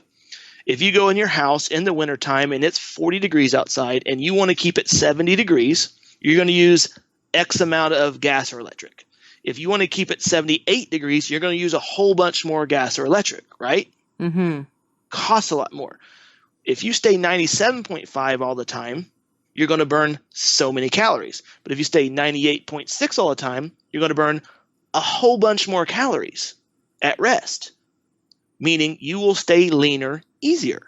If your temp is low, your metabolism is low, meaning your thyroid function is low, which is why everyone has liver dysfunction and digestive dysfunction and low thyroid function. Everyone that's overweight, this is where they're at. Their doctor can run tests all day long and say, nope, your TSH levels are fine, which is a total joke of a test as far as thyroid function goes. But if your body temperature is under 98.6, it's not good news. Your metabolism is slow, and it's because of liver dysfunction and thyroid dysfunction. And I say that because the thyroid actually functions in the liver. They're connected. This is a connection I don't know how people don't understand. You go into a doctor's office and they prescribe you Synthroid and they don't ever address your liver enzymes, they're doing you a disservice because the thyroid gland releases two hormones, T4 and T3. T4 has a longer shelf life than T3. It'll last longer in your body. T3 is the usable form of thyroid hormone. T4 is not. The thyroid makes T4. The T4 goes to the liver to be converted into T3, and that is part of cholesterol metabolism to make your human body up to temperature, your thyroid function. So when your liver is fatigued, your cholesterol metabolism is wrecked and not helped by statin drugs, your thyroid function decreases. So your metabolism decreases and weight gain becomes inevitable. You can't help it. And this is where I start to pound the idea in is like weight loss, standalone weight loss is never going to work. You have to address functionality in your human body. That will make you lose weight as a side effect for the most part. I love it. I love it. Weight loss becomes a side effect of better health. Yes, have better liver function, better thyroid function, because your liver has to help the thyroid regulate body temperature. So any person listening, if you check your body temp and it's way under 98, you got some work to do. That's a good place to start. That's a good starting point to say, all right, it's time for me to make some changes, because you need your body temperature to be where it's supposed to be to burn calories at rest, which is the most abundant form of calorie usage of the day. Your exercise only counts for like 10 to 20% of your calorie usage. So you need to use it through normal metabolic function. That sounds similar to Dr. Wilson. I had him on the show. He figures out if someone is having thyroid problems by having them take their temperature consistently throughout the day for a few days, and if they're under the norm, then their thyroid problem might not even show up on blood work, because he talks about how it might be the receptors, that the thyroid is working, but that the thyroid receptors are off. And so he's looking at temperature to see what's going on. And if our temperature is low, then that's a sign that something, somewhere in the endocrine system, whether it be the receptors or up in the thyroid or up in the pituitary, hypothalamus pituitary axis, somewhere along the way, there's something going on. But you're saying we need to look at what's coming in our body 3 times a day, which is the food we're eating. And we need to look at the liver, because the liver is compromised drastically because of our diet. And most people are on some form of medication or have been on medications. That if the liver's compromised, then we're not digesting, we're not detoxifying, we're not metabolizing. It's just everything gets clogged up in the body. And if we can't get rid of the toxins, it gets stored in the fat cells. Sure. And then we got more problems for the thyroid gland. And which another reason, more reasons that's becoming such a mainstream epidemic of low thyroid function is toxicity, as you just mentioned, is huge. So the thyroid gland it makes 2 hormones, like I said, which those hormones are consisting of 2 amino acids, iodine and tyrosine. These two things come from your food. They have to come from your food. Iodized table salt is what the medical system designed back in the 60s to prevent goiters. I wasn't alive then, but there was goiters everywhere, and they put iodine in the table salt, and the goiters went away. Okay, that's important. That's how important iodine is. If you're iodine deficient, your thyroid will become distressed. We don't eat enough fish, seafood, where iodine is naturally coming from. Tyrosine comes from green leafy vegetables and animal meats. We don't eat enough of those, and our digestive systems aren't able to break them down when we do anymore. So you're deficient in tyrosine as well. You can't make a thyroid hormone without the building blocks. So there's a major problem we have. More importantly, iodine is a halogen. There's other halogens on the periodic table, if you're familiar. There's fluorine, there's iodine, there's bromine, and there's chlorine. Well, chlorine is in our drinking water. That's bad. Because iodine and halogens, the other halogens will block the uptake of iodine. They're like all brothers and sisters fighting. So if you're toxic in chlorine, you won't be able to uptake as much iodine as you would like to. So chlorinated water is bad to drink. Also, bleached wheat flour, white bread is bleached.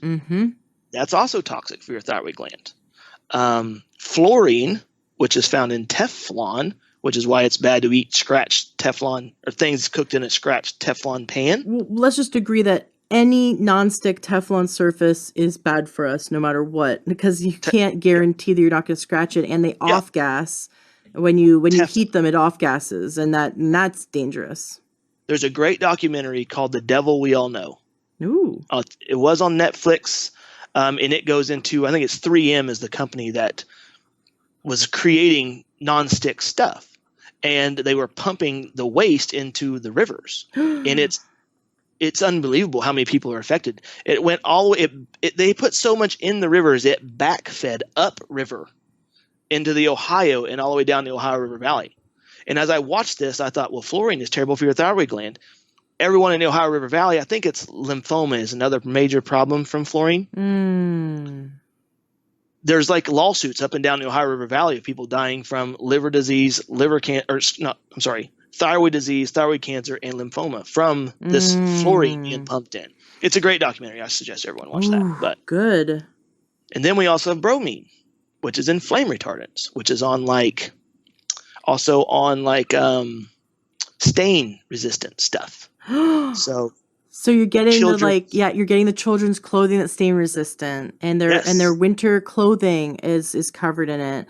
Toxic for thyroid gland. Oh my gosh! And then their mattresses are covered in flame retardant mattresses. Your carpeting has it. Your couch has it. That's why when they do testing, they find that the air quality in your home or in your office is 10 times more toxic than if you live downtown. Like imagine the pollution of living downtown in whatever major city. That pollution is actually fresher air and better for you. Like someone living homeless is breathing better air than you are in your home because we're breathing in the flame retardants and all the off-gassing.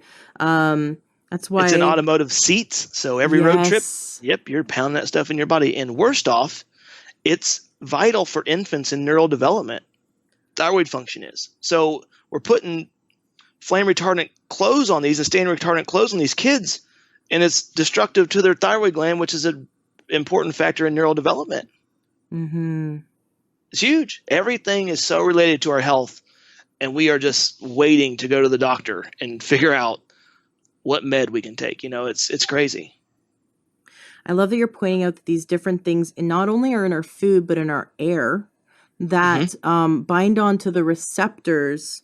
So they're like invasive. They're like something invasive that is clogging up the receptors in our cells, so the cells cannot receive the T3 and the healthy thyroid hormone that it needs to receive. And thyroid affects all the cells. It's not just it's not just one or two things that mean it's affecting everything. It's telling the whole body what to do in terms of it's like your body's thermostat. Yeah. It's your entire body's thermostat to run your temp. That's Now, what it does. Another thing is that 25% of our T3 is converted in the gut. So if you have dysbiosis and you've been on antibiotics and you have poor gut health, you're not converting your T3 enough. Now you're 25% less T3, and then also your serotonin, which is converted in the gut. So we see that people have depression and they have mental health issues. Sure. That the mental health issues are actually symptoms. So maybe they get a diagnosis of bipolar or depression, but they're actually symptoms of a physical root cause. Yeah, and it's the same thing. I mean, what causes a dysbiosis, what causes poor normal flora is the same thing. It's poor diet choices, which reap havoc on the digestive tract, which jacks up the small intestine and allows it to start having a bad bacteria overgrowth, and then it shoots on down. SIBO there's a huge study. Everyone's talking about how SIBO is correlated with fibromyalgia, and I can't explain to these people enough. The SIBO is not causing fibromyalgia. What's causing SIBO is the same cause of fibromyalgia. We are eating poor foods and we are vitamin deficient. More importantly for fibromyalgia is B2 and B3. Those are what are tasked in I think it's the pyruvate chain to take lactic acid out of the muscles. And if you can't do that, you basically have muscle soreness all the time. And if you're deficient, you can't do that. So the fibromyalgia epidemic is basically after a workout muscle soreness, they're stuck with that. Right, because their body's not converting the lactic acid. Back, yes. It's not coming out of the muscles, sure. So that's the first major principles of the book is the digestive system matters, the liver is huge, and if it's wrong, your thyroid gland goes wrong. But then it goes into tie into stress in the adrenal glands because stress sends out cortisol, which also goes to the liver and also shuts off thyroid function. So if you're stressed, your metabolism slows down. People that are stressed all day at their job have a slower metabolism and they can't help it. I loved learning this. It really freaked me out that when we are in stress mode, and it's healthy. It's healthy to have a good stress response because if there's all of a sudden a boulder on the highway, I want my freaking adrenaline to go up. I want to be able to maneuver in 2 seconds, split second. I want to be able to look around, put on my signal and safely avoid that boulder. But then I want to just chill and my body goes back into the parasympathetic nervous system response of rest and digest and it's done, right? So I want to be able to jump into stress mode to survive and then come back into relax and healing mode as often as possible, as coming back and staying in healing mode as often as possible, as long as possible. But what's interesting is that when we have cortisol, when cortisol goes up, which is we say adrenaline, right? When cortisol goes up, when the stress hormone goes up, it tells the pancreas to produce less insulin to drive blood sugar up and keep it elevated to ensure that muscles have, to run away from the bear, right? Muscles have this energy. And now we have prolonged high blood sugar, which causes body-wide systemic inflammation and damage to all the cells. So just by having a stress response, having too much stress response, basically living in stress mode, we're causing damage to every cell in the body. And I thought that's just amazing how now it would work if we were living in the woods and chilling out and only in stress mode when we had to run away from the bear once in a while.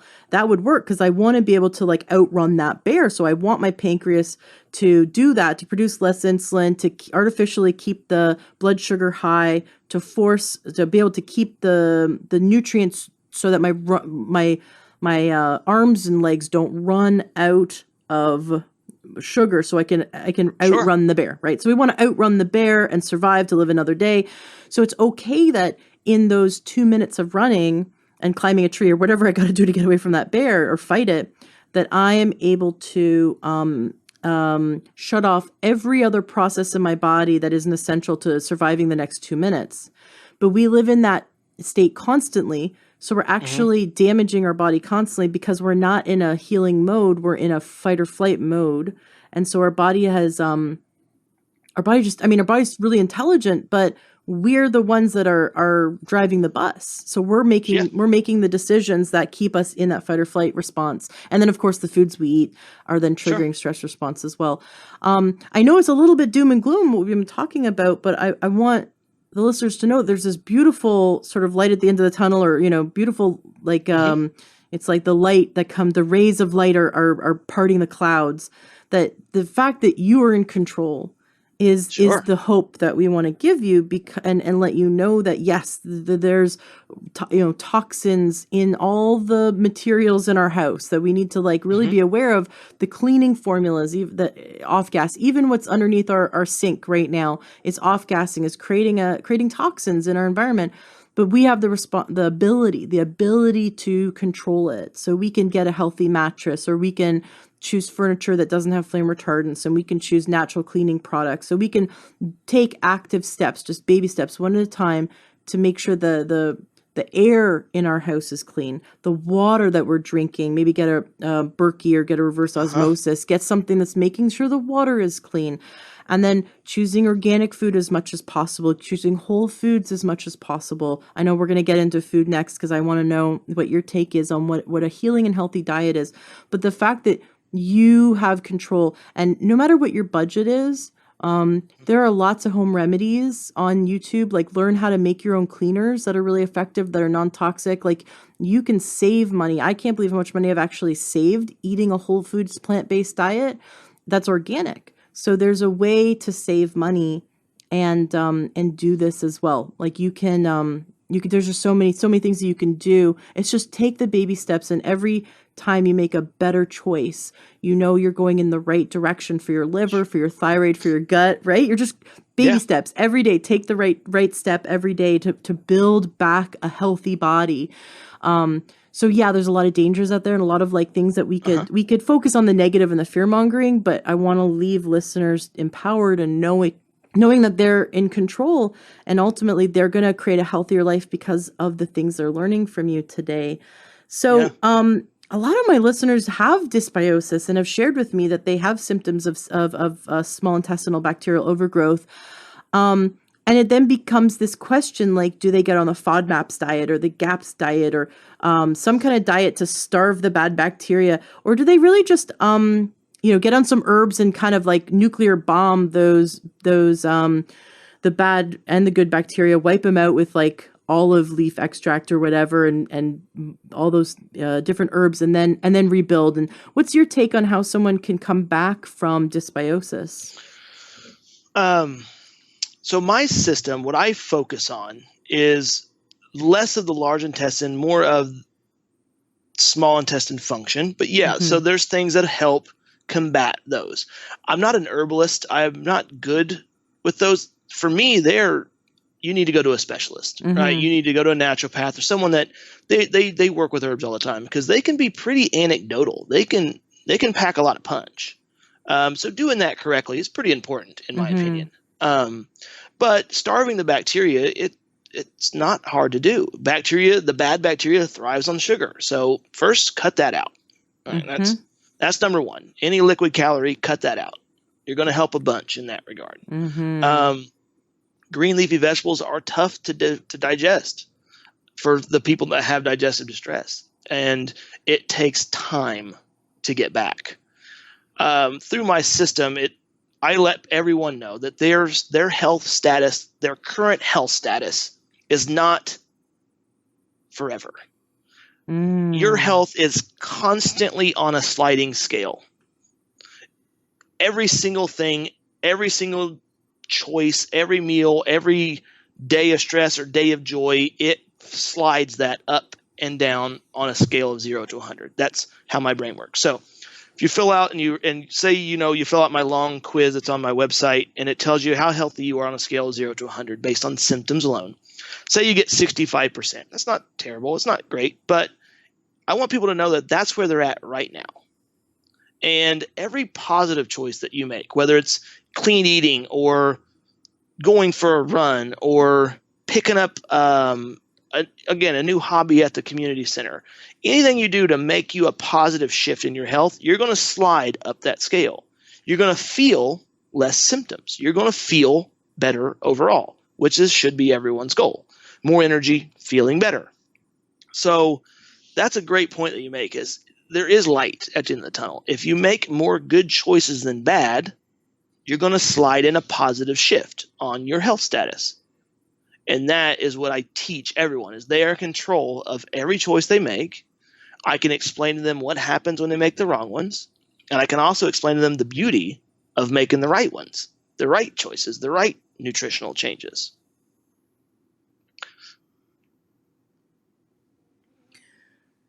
So those are good for people who have the dysbiosis.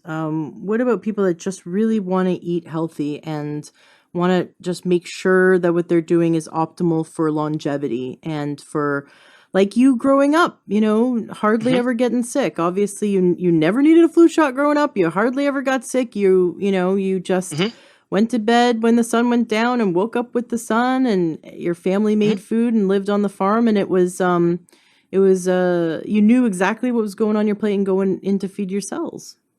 Sure. It starts with your mentality too. You have to have a goal, a plan. And that's another great thought for anyone that's trying to do nutritional changes, is plan your food. Don't wake up in the morning not knowing what you're going to eat that day, because that often pushes us into that frenzy, and we make poor choices.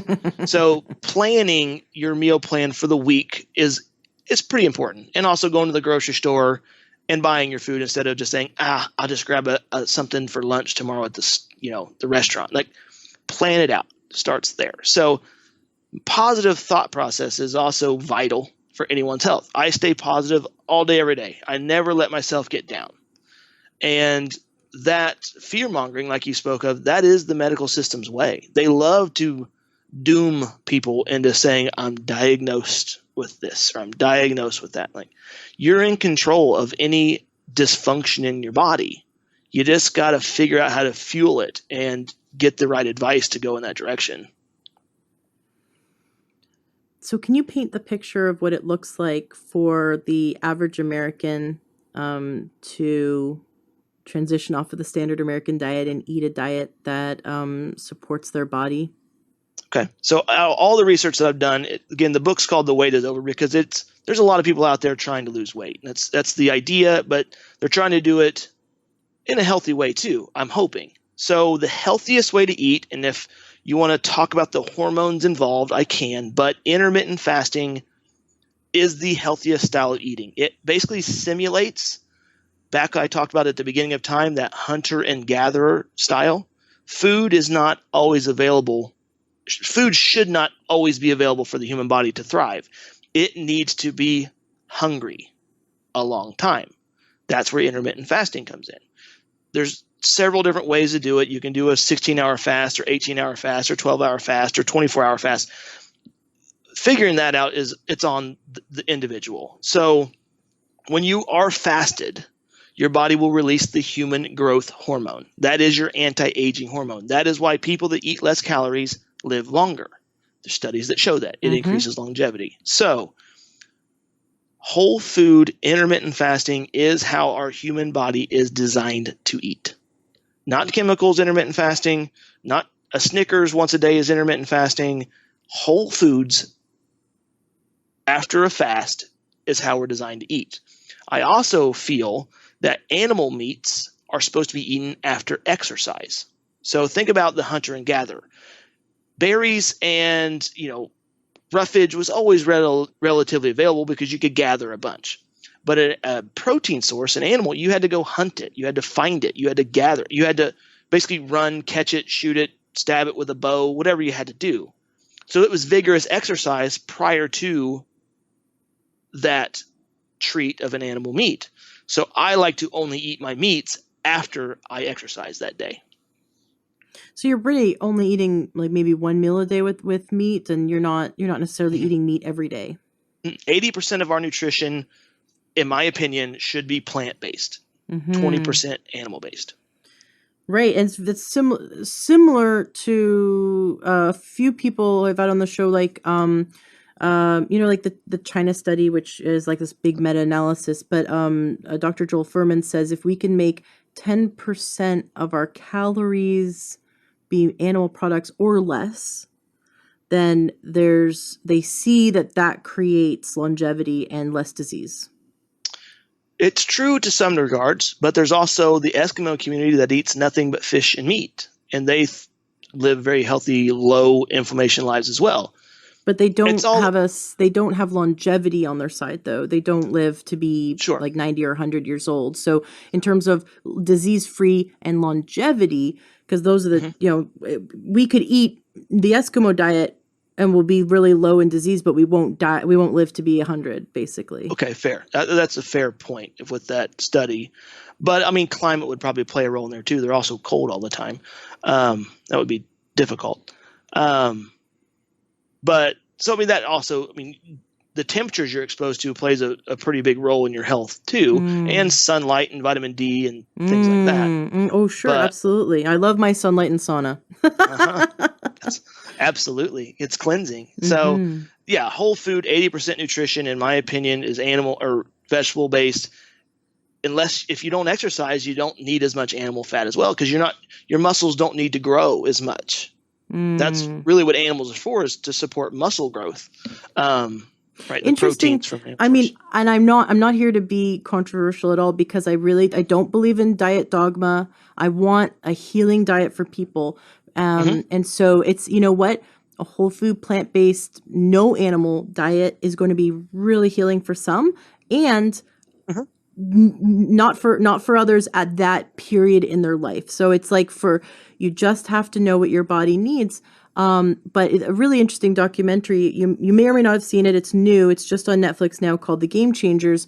The world's strongest man who has been a strong man his whole life, his whole adult life. He gained 30 pounds of muscle after going vegan. And he has been vegan for 12 years, and he actually, as a vegan, broke the world record carrying 1,200 pounds, 33 feet. So it's interesting that it breaks that misconception that we have to eat animal protein to build healthy muscles. So, but I respect the value in some of the amino acids you're saying are readily available from those meats after exercise.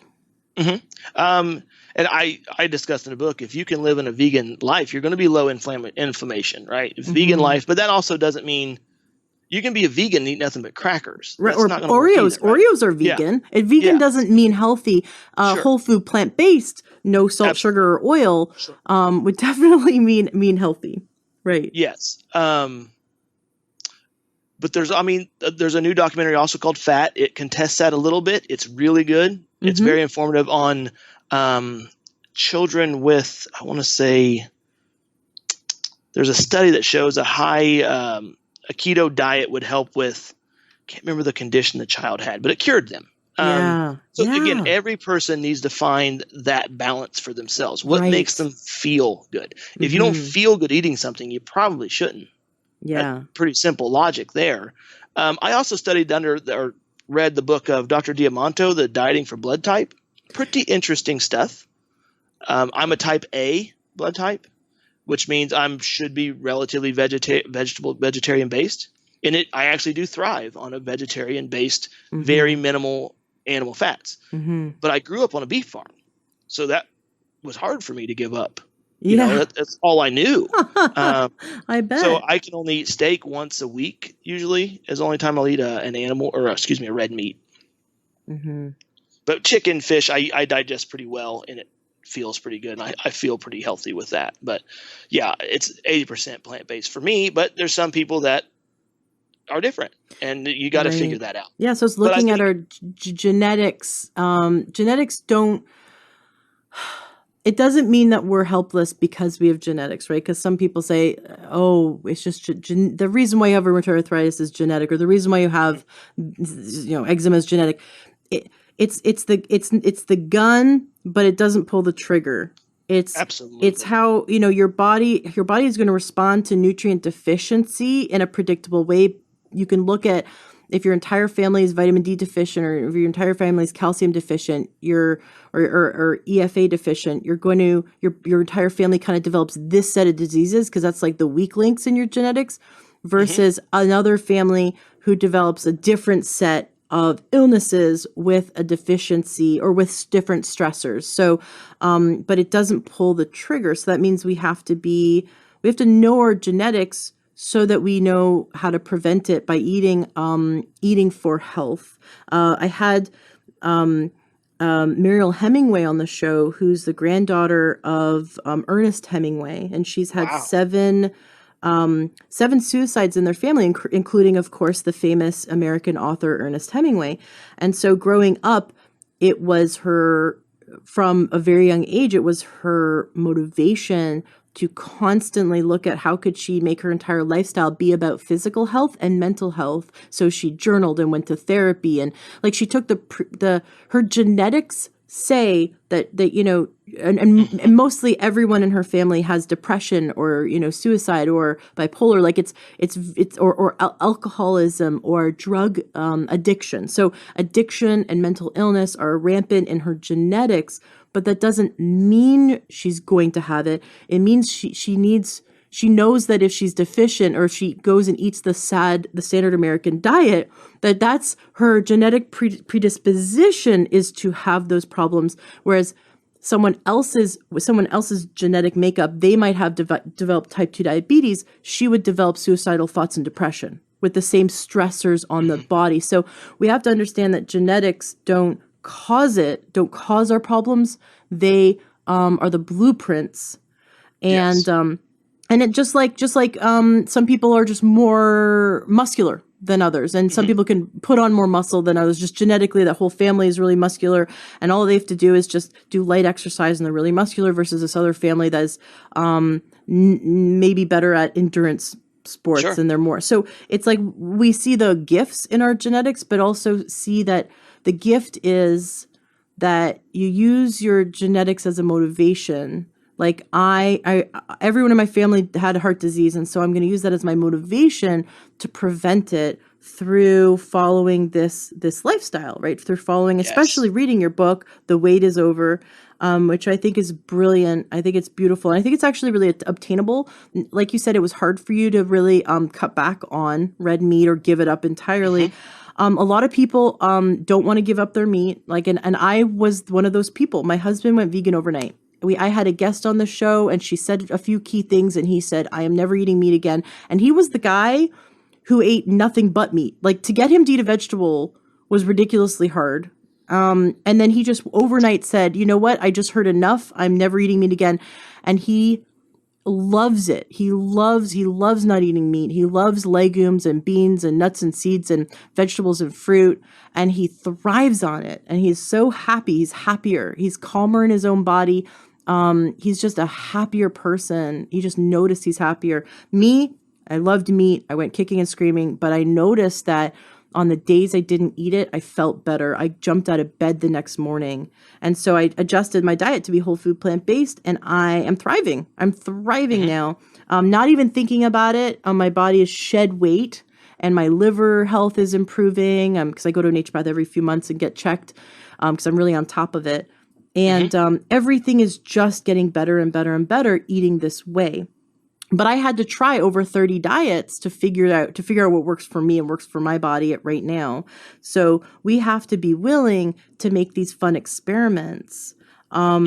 in order to heal the body and be science-based. I like that Sure. you said, we really need to be science-based, because we could all be on like the cheese cracker diet or the coffee and cigarette diet. Like, Yeah. and it's like, you know what? Feeling good, there's two kinds of feel goods. This is, you said we should always feel good on our diet. You know what? You can feel really good on a McDonald's diet. Yep. You can feel really good in the moment. You can be jacked up on sugar. Because it's fun. It's fun to eat that way, right? In the Sure. moment, you can feel good, but do you feel good the next day? Do you feel good waking Yeah. up in the morning? Do you feel good going to bed at night? So I would say that, does your diet make you feel good even 3 days after eating that food? Sure. And instead of the feel good in the moment, it's like, do you feel good all the time? And do you have less inflammation and better digestion? So, and is your health improving? If your diet is improving and building upon your health, then good. But I love that you said have 80% of your diet be plant-based, because we need to get the fiber and the vitamins and the Uh-huh. minerals. We just can't get that from eating the standard American diet. No, no, nothing processed is going to have it. And if it has any vitamins, it's been synthesized and put back into the, synthetic vitamins are just pumping into the junk food. So it doesn't really count anyway. Mm. Yeah, vitamins from plants, fruits, and vegetables it runs the entire human body. You have to have them. What did you eat for breakfast this morning? I usually do a smoothie in the morning. Spinach, typically carrots, some strawberries. I use a protein powder from a company that I use a standard process. Mm-hmm. It's a pretty clean protein powder, and I blend that up with water. It's not very Nice. delicious. It's not? No, no. But I can eat anything, so it's not really too big of a deal for me. I just, once you start getting to that, eat for health. But then there's also days when if you think that you have to eat super healthy all the time, it'll make you crazy. So Yeah. there's a cheat day every once in a while too, but I eat very healthy 90% of my time. If you can figure out how to make your cheat meals actually healthy, like, oh man, I have made some really cool desserts. Sweet potatoes, bake some sweet potatoes and then put them in the food processor with the raw cacao powder. And if you need, you can add some dates, or you can add some date syrup, or just add a little stevia. But oftentimes the sweet potatoes are sweet enough, and it's like Mm-hmm. chocolate. It's like chocolate pudding, and my 4-year-old loves it, and I'm just laughing because I'm like feeding him health food. And then another one is just making like you can take avocado and blend it with the raw cacao powder, and that makes a Uh-huh. delicious mousse. And then the third, I mean, I'm of course just going on, basically it's like I'm making mousse with chocolate, right? But Uh-huh. that's my thing. That's what Sure. satisfies me. You can also do it with tofu. You can take silken tofu and blend it with raw cacao powder and some stevia or some maple syrup if you want, if you're okay with that, with a little bit of Uh-huh. sugar. Oh my gosh, the kids love it. It tastes amazing. So yeah, there's things that you can do, and there's you can take sweet potato and black beans and mix them with stevia or maple syrup, or whatever sweetener. I prefer stevia. You can do dates. Mix it with some raw cacao powder and bake it, and it becomes like a like brownies. Yeah. Yeah, I'm so not there. very adventurous in my food. I Oh, I stick a bunch of vegetables on a plate and I put some fruit on top of it to make it a little bit better and I eat it. I am the most boring cook in the world. I love getting creative in the kitchen, but I love to I love to fake cheat. So it's still healthy food. I Yeah, still feel good the next day, but like once in a while I get that feeling like I cheated, but it's not cheating at all. My friend Naomi sure. makes the most amazing. She makes a cashew cream, and then we dip fruit into it or vegetables into it, and it tastes like it's made from heavy whipping cream, but it's made from cashews, and it's Oh, amazing. Oh yeah, it's yeah, so good. And the kids love it. And then they're like eating more fruit, and not like you need to yeah, convince a kid to eat fruit, but um it is really awesome. So yeah, there's some fun ways to still be, whole food plant based, or still be sure. eat a whole foods diet that is fun, right? So that's the thing. That's what I love to look for, is what how can I make this enjoyable for the family? But you're right, most of the time I eat, like, my plate is just a bunch of vegetables, and I'm happy Yeah, with that. But once in a while, your brain just yeah. really wants a break. When we go to the movies, I always pack food to go into the movies, because it smells so good at the movie theater. You want to just have their canola Oh, oil, sure. GMO canola oil covered popcorn, and then you're eating glyphosates, and then the next day, I can feel it. I can feel the inflammation from all the junk food eating at the movies. So we pack in. I've never had a problem, by the way. I've never ever had a problem bringing my own food into the movie theater, and my own beverages, and of course, I just bring a big thing of water. Yeah.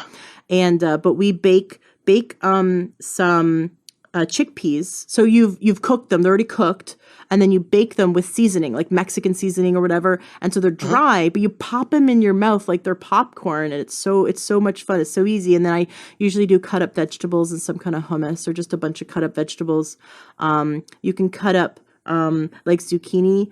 So that's carrot, like sorry, it's like crackers, and then you can make little sandwiches, like zucchini sandwiches, like they're little cracker sandwiches, with some Yeah. hummus. Yeah, so there's like fun things that you can do that you still feel like you're getting snack food, but it's whole foods. And the best thing is the next day when you wake up in the morning, you jump out of bed and you feel like every cell in your body is singing. You just feel like Yeah. you're on top of the world because you just nourished every cell in your body and instead of created inflammation and disease. Yeah. That's a powerful thing. It really is. Since coming out with your book, and obviously it's you've had your clients read it and you're promoting it and you're getting great feedback. Can you share some stories of success of people that have read your book and implemented your program? Um, for me, I track for patients. I have them. I actually make patients track everything on their own, giving themselves the responsibility back. Right. I want them to understand what their weight is, which way it's moving, how many bowel movements they're having a day, what are the consistency of their bowel movements, and those that are really needing a lot of help, I make them check their blood sugar every day. I think the funnest thing to fix is probably IBS. Oh yeah, no kidding, because they're Because really suffering. it every day those patients are in distress. They don't know when it's going to come, but they know they better have a restroom very close. And to hear them tell me, I no longer have to stress. I know in the mornings I wake up, I'm going to have a nice, healthy bowel movement. That, in my opinion, is a life changer for these patients. Changing someone's blood sugar is important health wise, but it doesn't change their just overall daily life, like removing that digestive hysteria.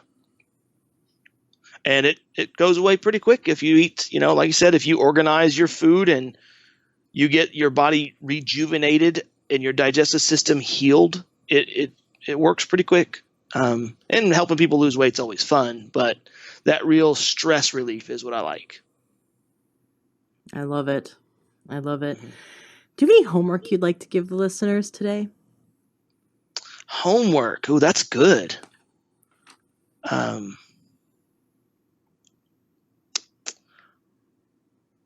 I think I would tell a patient or a person or a listener, I don't know if they're doing it yet, but meal planning is the most important thing. And it sounds like if you have recipes on your Facebook, to go there and find them because they sound delicious, and plan to put some of those in there.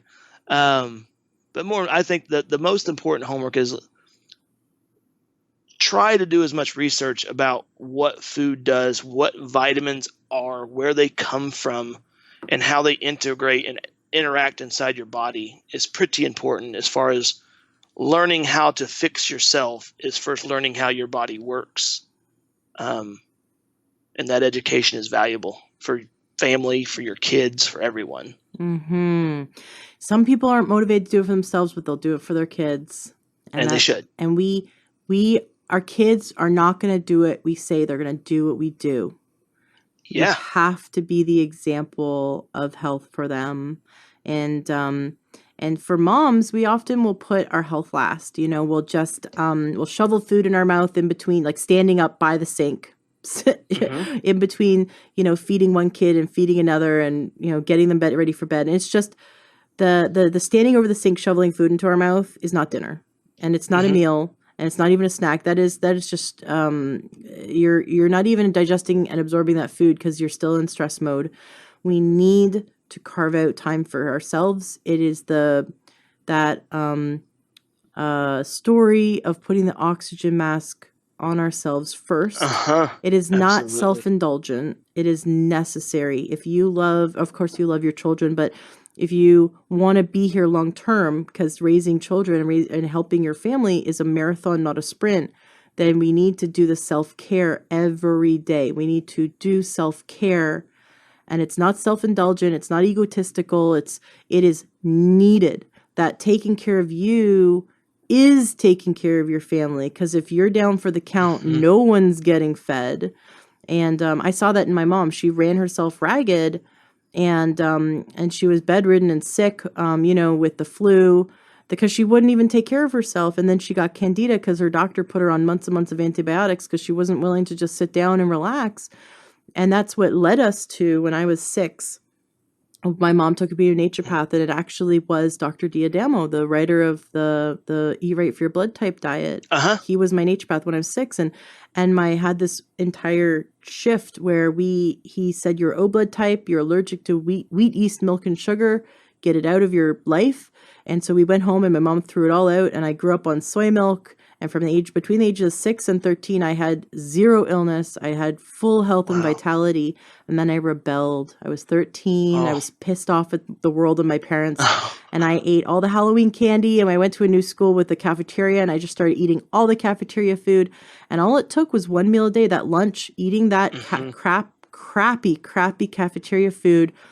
I gave myself disease. By the time I was to 20, I ate healthy breakfast at home. I ate healthy dinner, but that lunch every day, I gave myself lifestyle and like diseases caused by diet. And then, but then I didn't have the wherewithal. My brain was full of, junk and brain fog and it took me my entire 20s of suffering to turn it around. So by the time I was 28 is when I had that wake up call and started shopping the perimeter of the grocery store. And now I'm almost 40. So I had that sort of like ill health in my early years, then many years of health following exactly what you teach. And then I went back to eating like the way everyone else eats, but only 1/3 of the time. So we can't just eat a healthy breakfast and a healthy dinner and go out to McDonald's, or I always pick on McDonald's, but go out to some restaurant 1 meal a day and think we're building our body healthfully. It has to be every meal to be able to build health. Stay focused. That's for sure. Yeah.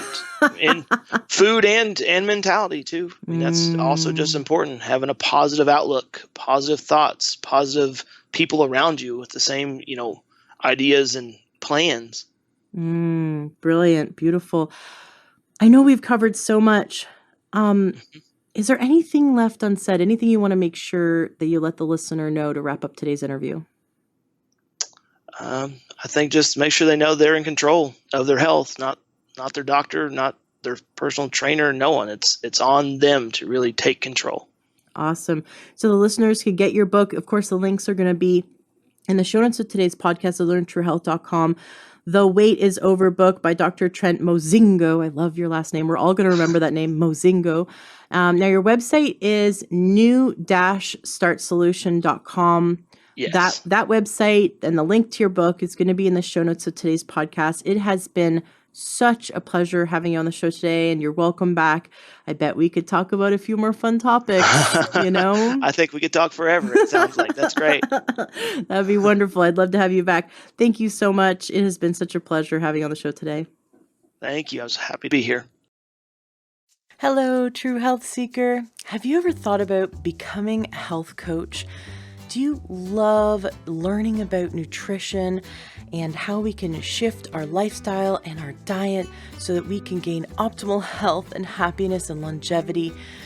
Do you love helping your friends and family to solve their health problems and to figure out what they can do to eat healthier?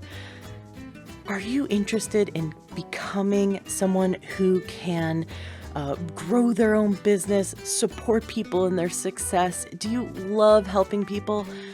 You might be the perfect candidate to become a health coach.